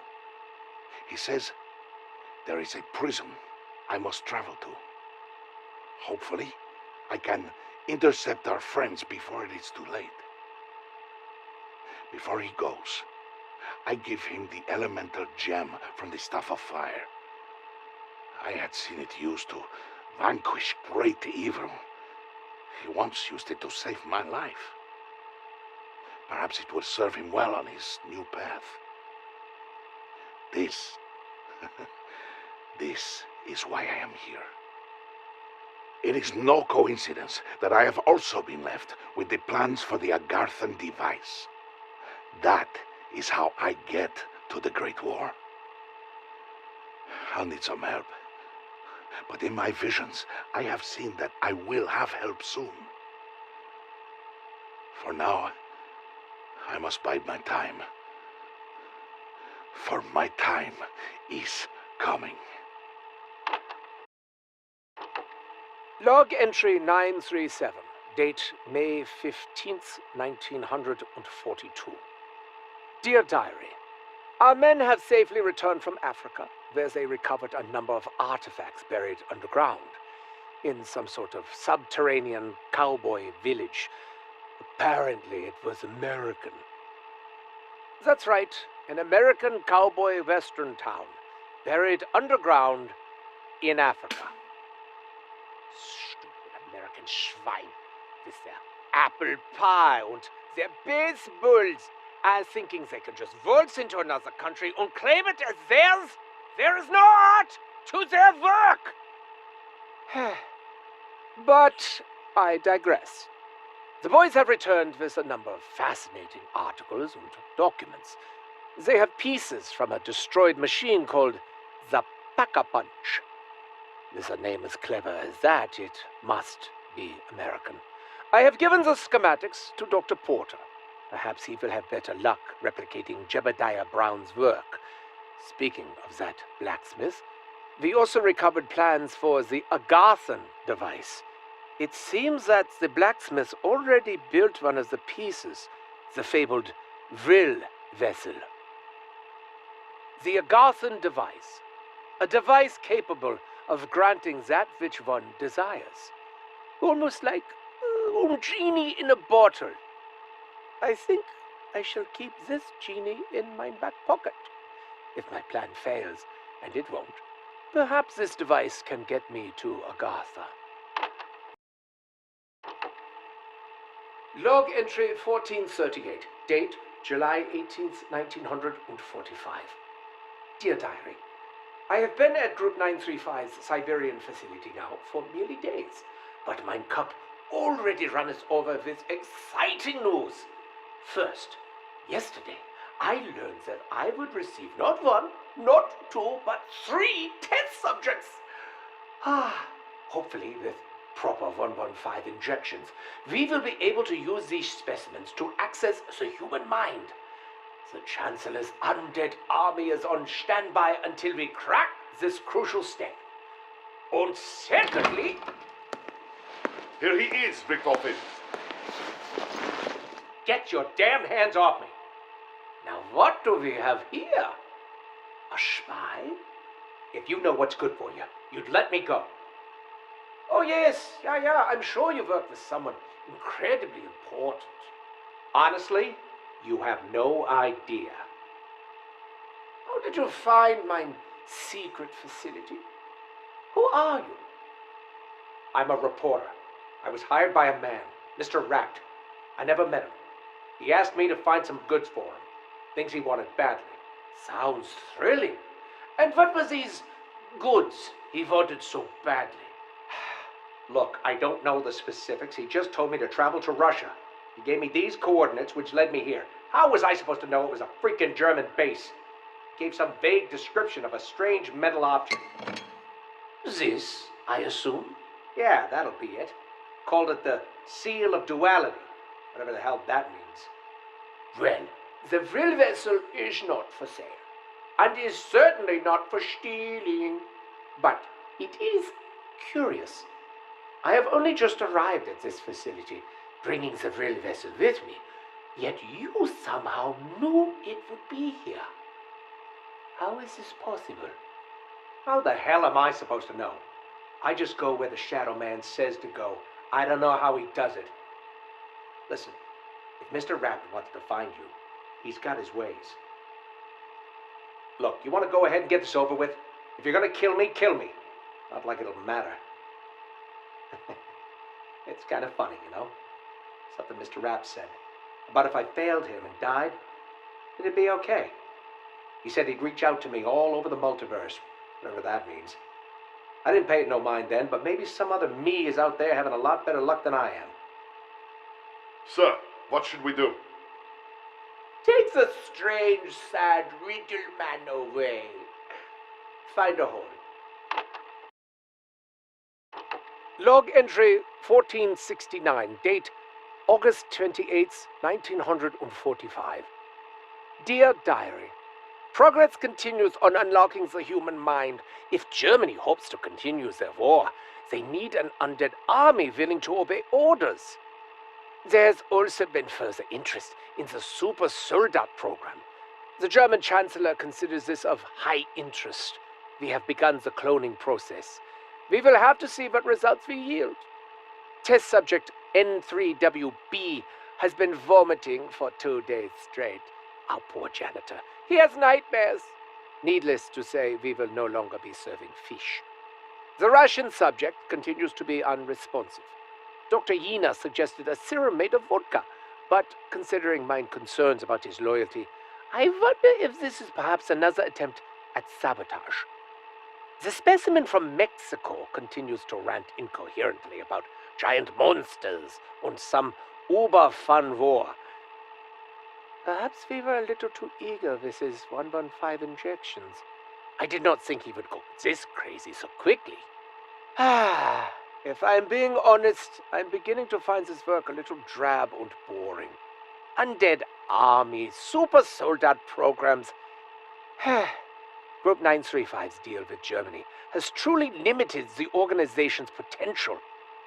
The appearance of the spy last month has inspired me to review the blacksmith's schematics. The Garthen device and its 3 components, the vril vessel, the apothecon blood, and the elemental shard. The instructions to creating the elemental shard have my interest piqued. 4 human souls merged with element 115. Not that I'm trying to brag, but this may be something in my wheelhouse.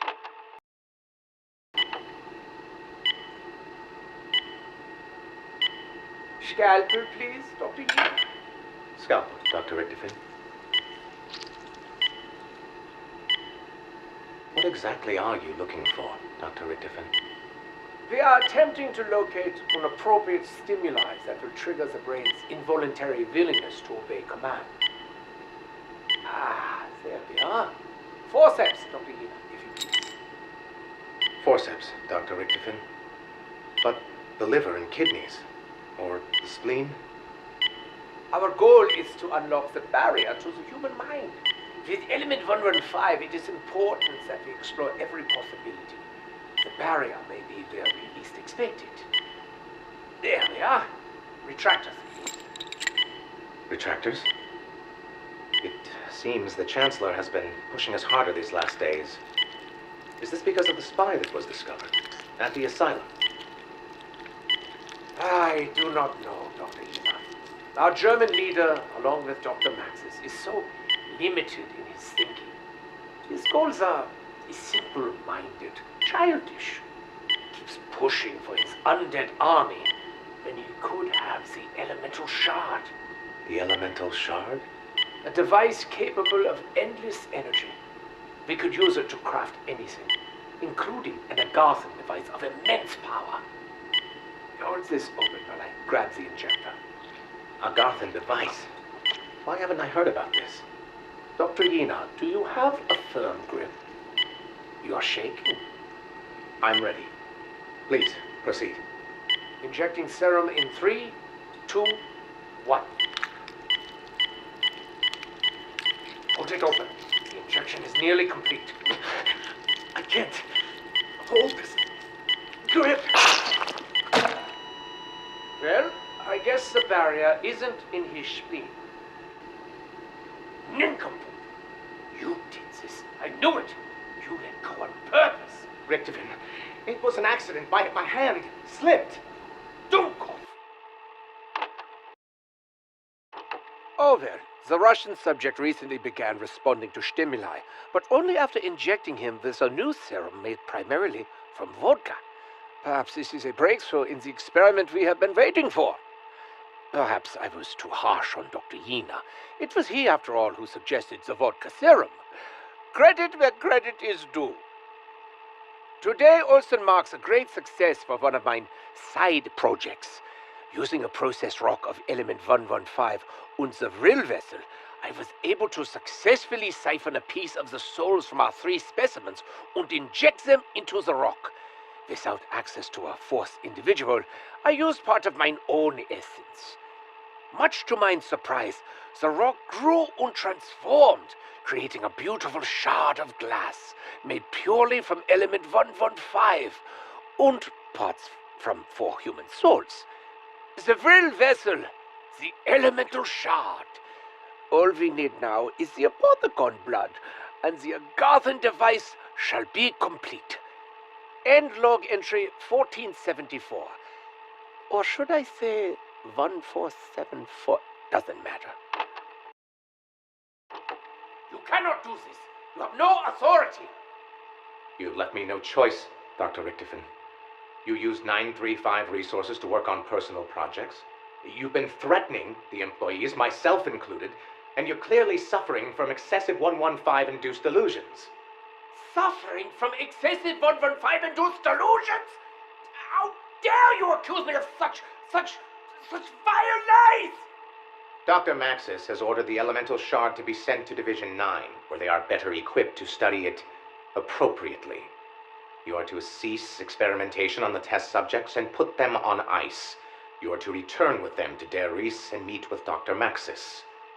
He would like to discuss your dedication to the cause. Mine? Dedication? All of my projects, my programs. You think I'm not dedicated? You have taken everything from me. Oh, well, I still have the DG2 in active development. I suppose that's something. Actually, no. I'm afraid Dr. Maxis has canceled its mass production as well. Scheiße! This is all you're doing. You are intentionally sowing discontent. You are trying to destroy us from within. You're working for the Americans, aren't you? You're a spy. Just like Dr. Peter McCain. Dr. Maxis would never have hired Americans, no matter how much genius they have. No, Dr. Richtofen, that's your paranoia talking. You've been exposed to Element 115 for too long. I'm just a loyal servant to Group 935 trying to protect its interests. Now, if you have any issues, I suggest bringing them up with Dr. Maxis. Oh, don't you worry, little lying apple pie brain, hyena. I intend to bring up a great many things with Dr. Maxis. We have verified authenticity of this transmission, yes? Yes, Anton.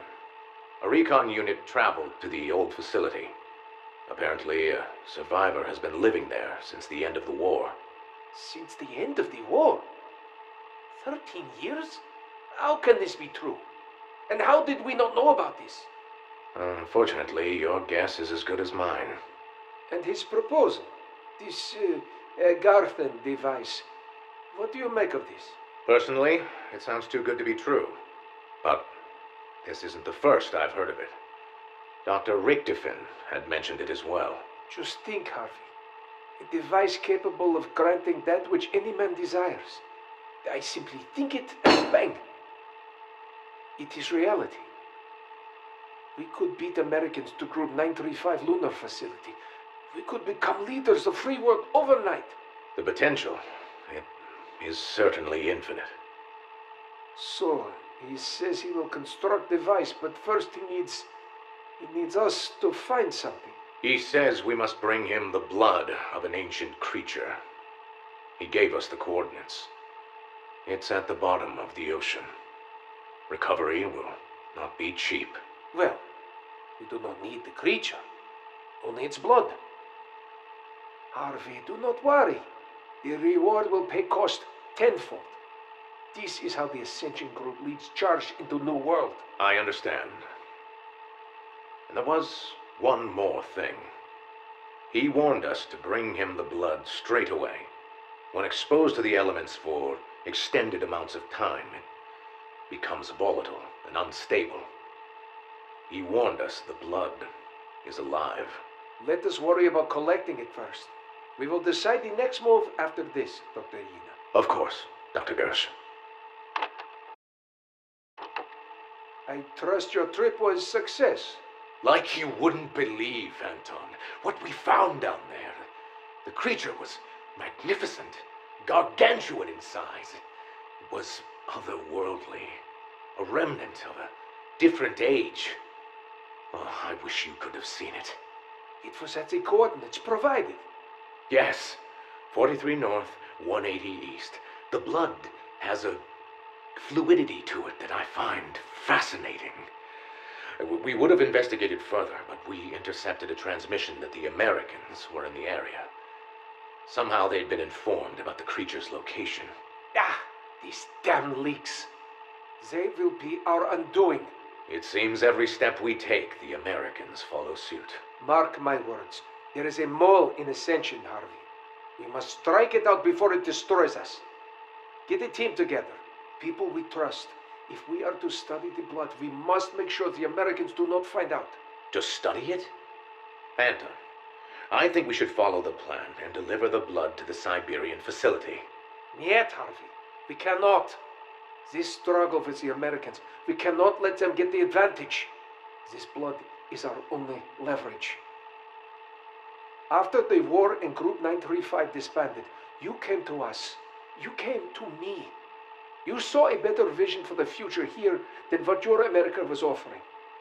We created Ascension on the principle of being better men, of making this world a better place.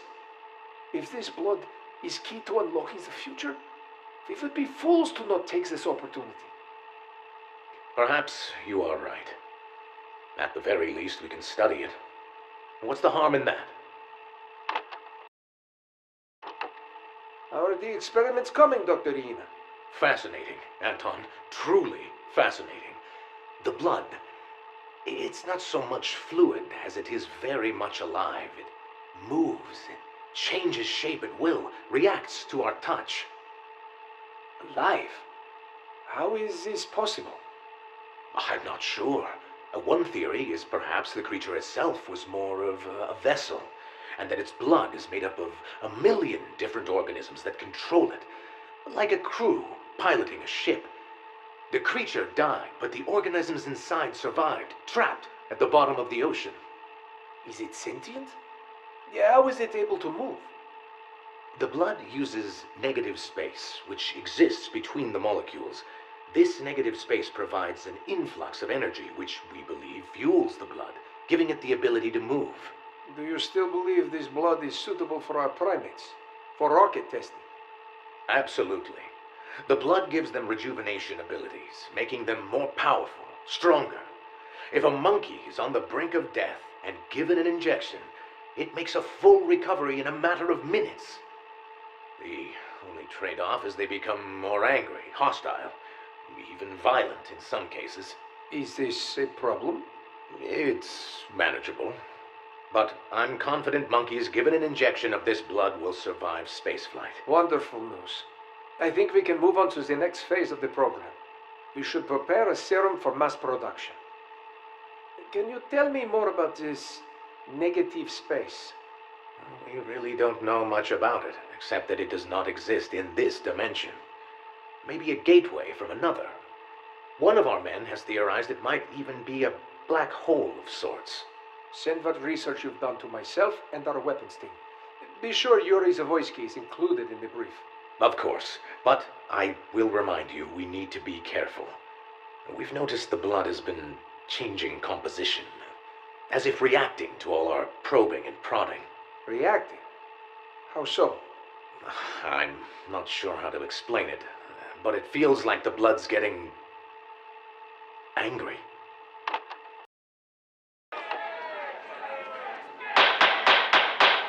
Comrades, that is enough! Now, as it stands, we must account for the facts.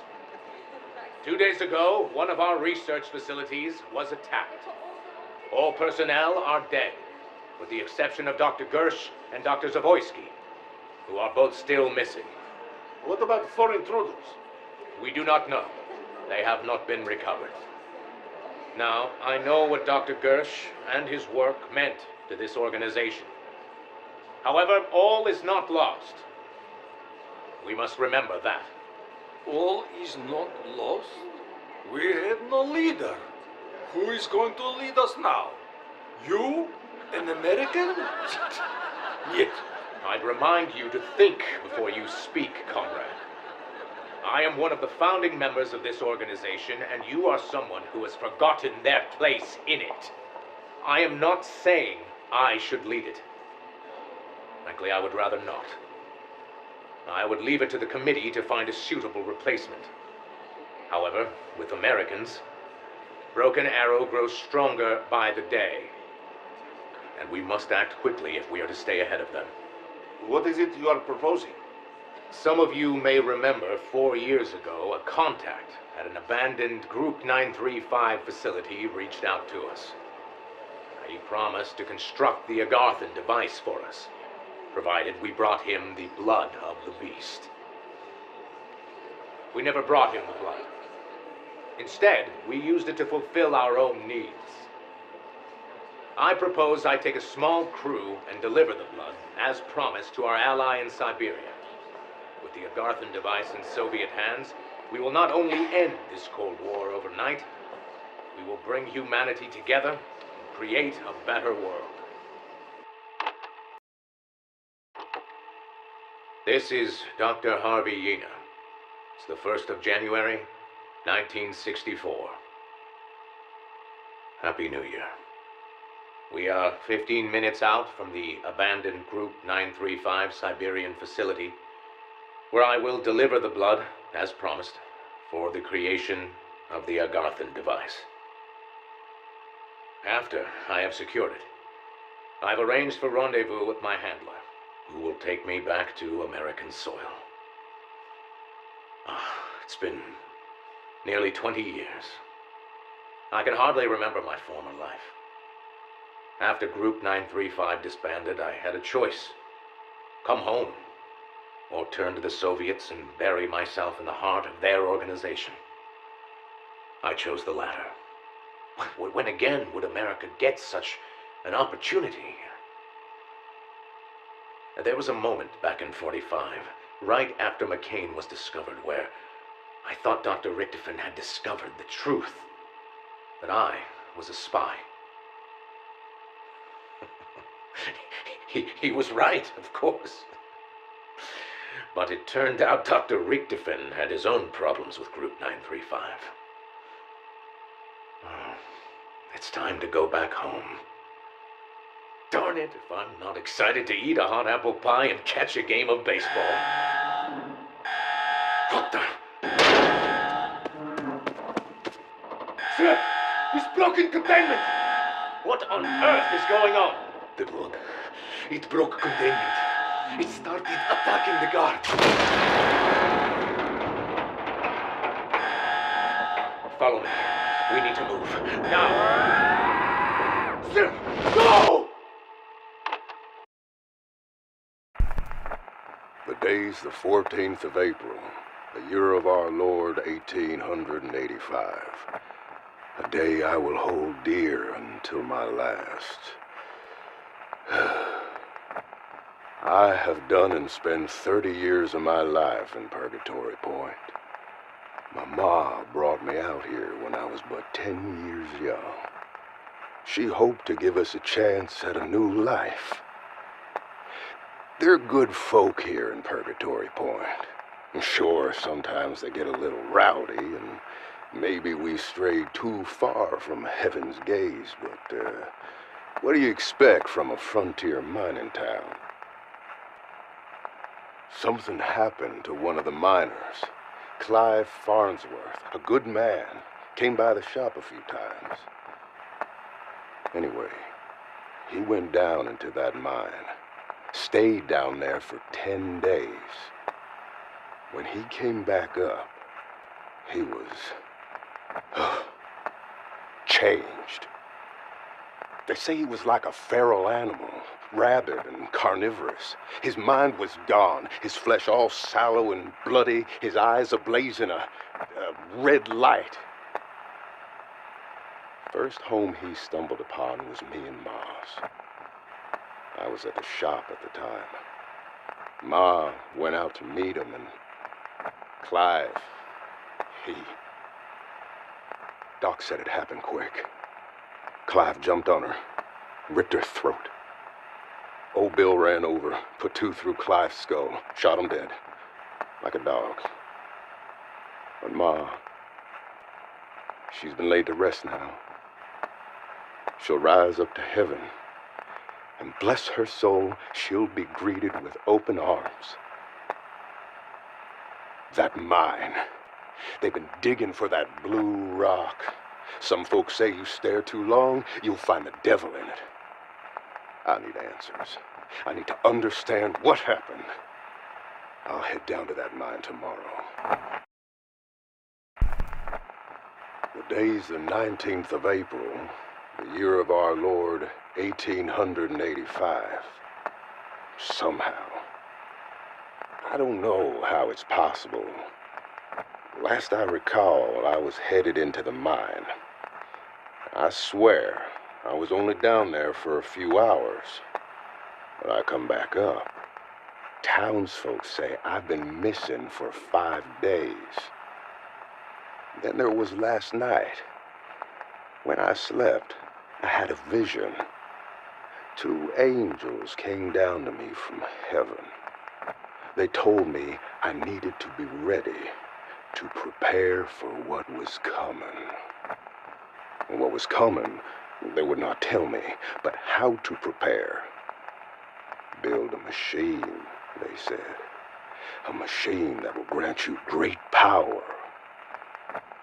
Now, this machine was complex, requiring craftsmanship and mechanical skill I did not have.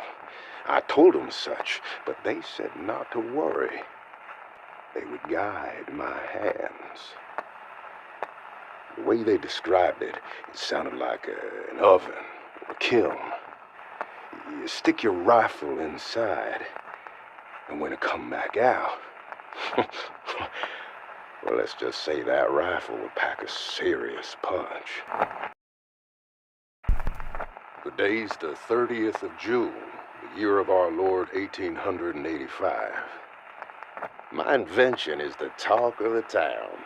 People been coming from far and wide, eager for a chance to upgrade their firearm. Revolver, rifle, the machine don't care. It'll pack 'em all. I pray every night, thanking the heavens for sending them 2 angels. I couldn't have done this without their guiding hand. They returned to me last night. They told me there was another machine they wished me to build. They called it the Agarthan device. Said it had the power to grant that which one truly desires. I told them I was their servant. Show me the path and I will walk. They said I needed 3 things. The blood of an elder god, an elemental shard, and a metallic vessel to harness and carry both. To find the blood, they instructed me to travel to the bottom of the ocean. I told them this I could not do, for I would perish. To craft an elemental shard, they instructed me to forge 4 souls with a blue rock from our mine. I told them this I could not do, for I do not have the means to siphon a human soul to an element. But a metal vessel? Well, I am a blacksmith. That I think I could manage. The day's the 21st of July, the year of our Lord, 1885. I have a confession. I am burdened with sin. I fear I am the architect of my own damnation. This town is cursed. The devil himself has possessed our people. Folk have been acting all kinds of crazy, paranoia, visions, seeing things that ain't there. And the violence. 7 dead in the last 5 days. Sheriff don't know what's gotten into these people. But I know it. It's that damned mine. Them blue rocks. Doc believes them to be meteors from the sky, from up in the stars. Maybe from heaven. But whatever the cause, I fear the disease that consumes this town has gotten to me as well. Last night, I felt overcome with loss and grief. I went to see Ma at the cemetery. Maybe it was a whiskey. Maybe it was delirium. I can't say, but I dug her up and took her into town. I took her to my shop where I kept the machine. I don't know what came over me. Like something took control of my body, like a puppet on strings. I put her in the machine. I don't know why. Maybe it would bring her back to me. But she vanished. Nothing came back out. I stumbled home in a daze, but as I arrive, I see before my eyes, I see an apparition, a spirit. It looks just like her, only when she was younger. She floats around the house now. I catch her playing the piano. The angels. They came back to me again. I've built the metal carriage just as they asked. Only one thing left to do now. Upgrade it with my machine. The day's the 22nd of July, the year of our Lord, 1885. We are truly lost. This town, these people, we are being punished by heaven for our transgressions, and now must suffer the righteous hand of retribution. I did as they asked. I put the metal vessel in the pack-a-punch machine just as instructed. Next thing I know, all the energy, all the power of the world gets sucked out of the air as if pulled inside the machine. Next thing, the world went white. I came to, and I see that my shop, all the people, the whole damn town has been transported, as if willed by the Lord, into this cavern buried below the surface of the earth. I fear we are at the threshold of hell, the world just waiting to open below our feet. We've been overrun by the devil's army. The dead have risen and now do us in battle. My name is Jebediah Brown, and I bow humbly before the two angels and ask for forgiveness. Show us the path to salvation. We are listening. Hello?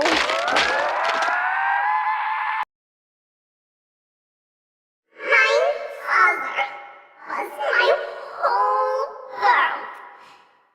Even when I was alone, trapped, corrupted by the Aether, I thought only of him.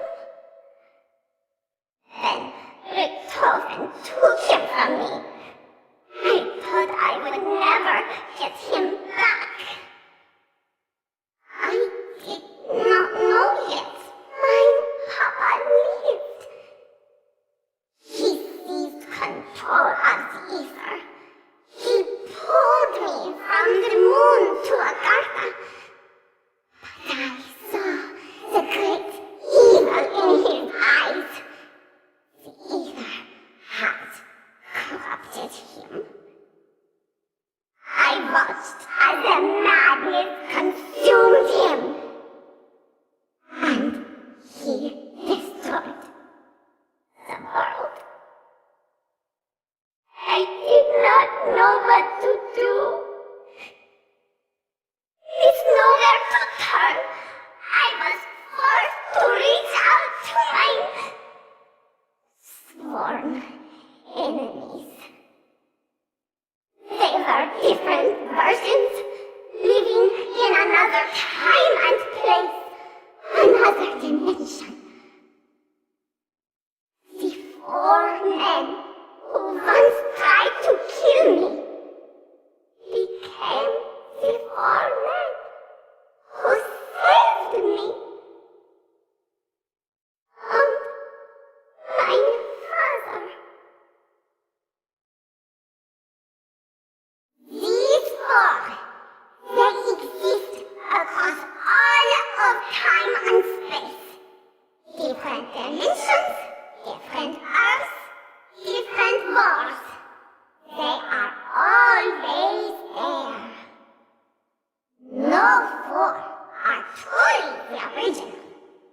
They are all just friends.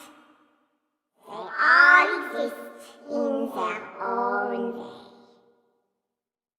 But as the ether grows and continues to corrupt, so too will their torment. The four are connected to the ether. Their souls are linked to it, interwoven and intertwined. If the universe were held together with tape and bits of string, they are that string. Pull the string, it all unravels. It falls apart. Toten did it. Then he forged the elemental shard. He bound their souls to the ether.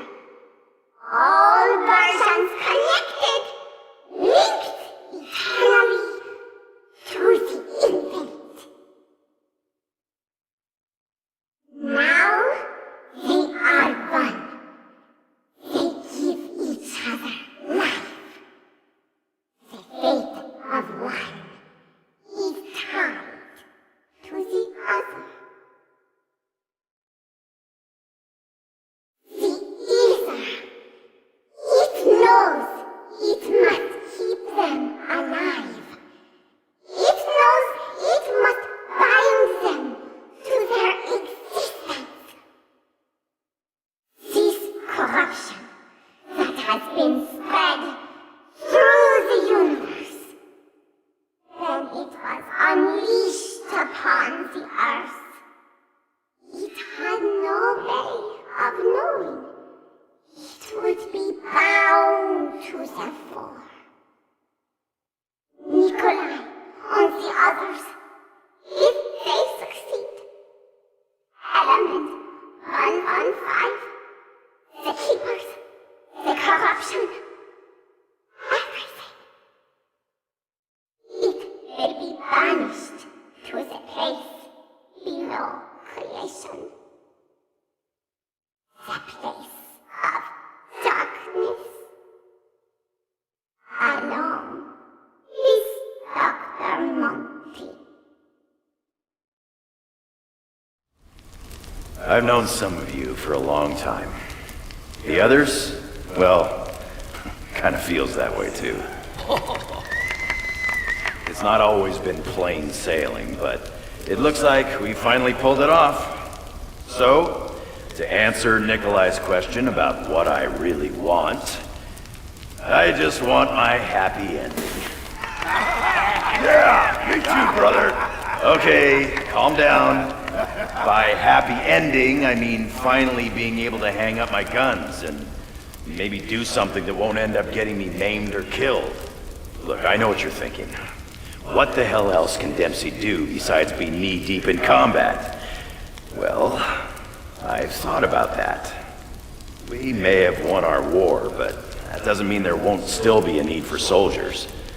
Reckon I might serve my country best by helping train up the next generation of recruits. You know, pass on my expert knowledge. Excellent idea. Making the next generation even dumber is the American way. Zip it, Doc! Before I do it for you, with my boots! Anyway, while we're on the subject of boots, let me just raise a glass to one of the finest men to ever set foot in a pair. Peter McCain, Semper Fi, brother. Semper Fi. Sympathy. Hip hip hooray. Sorry. Now, Dempsey, when I count to 3, I want you to throw the grape into the air. What? At you? Into the fire? The choice is yours. 1. Really? Really. 2. Whoa! Do you know why I picked you, Dempsey? I knew you would go on 2. Hey, where'd you get fucking grape? You want to know about pain? I know about pain levels that none of you bozos can even imagine. I got shot in the face. Does that count? I'm talking about the kind of pain you have to live with. Oh, sounds intriguing. Do tell. So, back in boot camp, the squad house had these cheap, broke-ass bunks. MCRD probably bought them secondhand from Alcatraz or some other hellhole.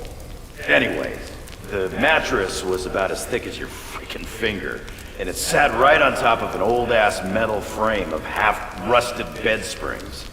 My, what horrors you have suffered! I have experienced more pain stubbing my toe. Hold your horses, Tack. I ain't got to the pain bit yet. So, I wake up early one morning, swing my legs onto the ice-cold floor, and try to remember what the biggest problem of the day is gonna be. I don't know it yet, but my biggest problem is the fact that the crappy mattress is no longer covering the springs near the side of the bed. The DI stomps in and yells, "Lights, lights, lights!" And we all snap to our feet. Now, I don't know how much y'all know about physics, but when your body weight's on a bed, those springs are all stretched out. When that weight is removed, they snap shut like a bear trap. It took me a minute to process what had happened. But that, my friends, is why you always wear shorts. Even more important when you get older. Oh, amen.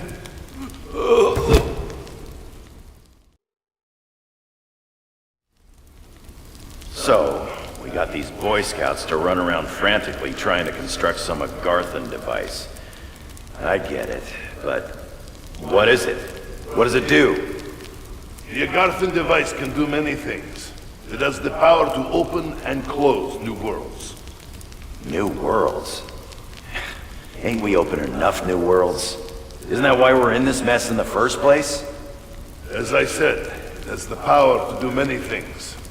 For us, I intend to use it to bring us the peace that has eluded us for so long. Cheers to that, but we'll see. Udim Zdrovia. I need a refill. I feel very much more drunk than usual. Oh, what is in this stuff? Potatoes? No, it's not joke. Potato vodka is very good. So, Nikolai was out drinking with friends. I knew it was late and wife would be mad. But we were having good time. After a few more drinks, I vomited on uniform. Oh, I knew I was in big trouble. My friend says, "No, Nikolai," and tucks 5 rubles in my pocket. Just tell wife the drunken stranger made mess and even gave money to pay for cleaning. It's a brilliant idea, huh? Yeah. So I stay out. More drinks, more fun, eh? Then finally I get home. Wife is very, very mad. I tell her about drunk man who made sick and how he gave me 5 rubles to pay for cleaning. Wife says, "But there is 10 rubles here." Ah, yes, I say. He also crapped in my pants. I do not get it. Maybe you would like to hear Takio's stand-up routine? No! Well, I'm not a very complicated man. My needs are simple. I just want power, preferably absolute. You destroyed Earth. Is that not enough? Thank you, Other Me. Thank you, Other Nikolai. This is all very entertaining. But I cannot help but feel a little morose. Ain't that you all over, Richtofen? Yeah, I suppose you're right. We may be victorious, but wouldn't you like to hear a little story? A story you've never heard? A sad story? Oh, man. Why do you always have to be such a Debbie Downer? Let him speak. It's the story of Dimension 2210. The story of my soul. By the way, you're nodding, Nikolai. I can only assume the chronorium already showed you the whole sorry tale. Well, for the benefit of the peanut gallery, I was just a boy then. An innocent. I was a sensitive child. A lonely child. Orphaned at a young age. I never got to know who I really was. But one day, I learned who I would grow up to be. What do you speak of, Richtofen? I had to do it. The chronorium told me. I had to trick the poor little innocent me into trusting a complete stranger. Jeez, Richtofen. I don't think I like where this is going. Me neither, Dempsey. But that's the sad truth of it all. I took my own soul. Before it could ever have the chance to flourish. Is it any wonder I'm the way I am?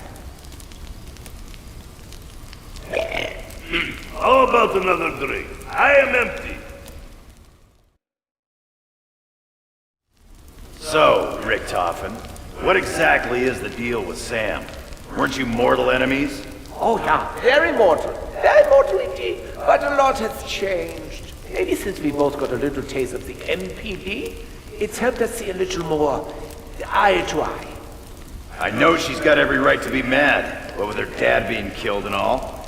But how can we be sure she won't turn on us?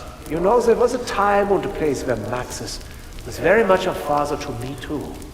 What? You're serious? I only ever knew him as a bitter rival.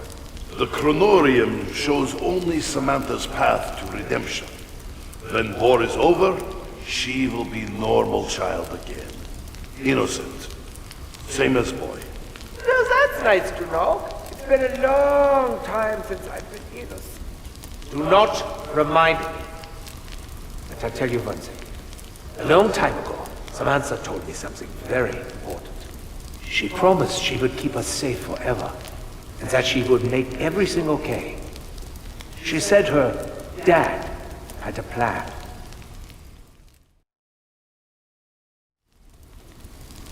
Nikolai, if what you have told us is true, that we stand on the brink of victory, then I would like to make a toast to peace. We have traveled further than I ever dreamed possible. We have faced challenges that no mortal should ever have to face. Though our alliance was brought to the brink of collapse many times, we have prevailed, even in the face of unimaginable evil. We fought with courage and honor, but now perhaps the fighting is truly at an end. Fighting's in my blood, Tack. I'm a Marine, and that ain't something you just turn off. Do not be so sure, Tank Dempsey. A warrior's path should always lead toward peace. Well, I'm with you on that, Tack. To peace. To peace.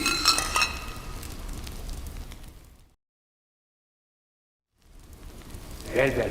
I can honestly say I never imagined being in this position. I mean, look at us! All body. I'm not going to apologize for all the terrible things I have done, because frankly, I'm not sorry for anything. Yeah, I've had the time of my life! No, I know you'll probably never really trust me, and even now, you'll be expecting me to pull some last-minute rabbit out of a hat. A big rabbit of betrayal. Yeah, no kidding. Thank you, Dennis. I knew I could rely on you. So, do you have a rabbit of betrayal? If I'm honest, I've been expecting one since we all got together. Sadly, no. I am all out of rabbits.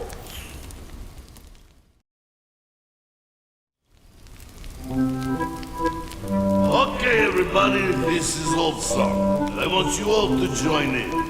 I've got to be honest, Nikolai. I'm not sure if I want to join in. I'll sing for my supper, I'll drink to another, I'll tell all ye folks a tall tale. A tall tale? Well, it's all based on fact. Though I should say the act of telling gets taller each day. Literally. Now you all know Toten. It's time for someone else to sing. Ladies and gentlemen, Tank Dempsey. My Aunt Jemima thought nothing was finer than lazing around every day. But my Aunt Jemima lost it all in a fire, including herself, by the way. I thought that whole Jemima ride was going somewhere else entirely. Takio Yeah, Tack, give us something about the Emperor. Or honor. Honor is one thing, but I'm feeling nothing but lack of opportunity. Our leaders are watching, but I'm not so eager to let them still watch over me. Nicely done, Takio. What about you, Richtofen? Yeah. Do you have any soul? No. I did. A long time ago. But it hurts just to think about it. I started this song, but please don't get me wrong. No one sings unless they want to sing. We're all telling tales and we're all singing songs, drinking our drinks from midnight till dawn. I was trying to say something there. Sorry, Richtofen, we're not messing with you. We want to hear your dulcet tones. Ain't that right? Yes! Really? Really? This isn't the song that I wanted to sing. But nobody gets what they want. I was the nicest one, but you won't even remember me. And if you start to doubt, you should know that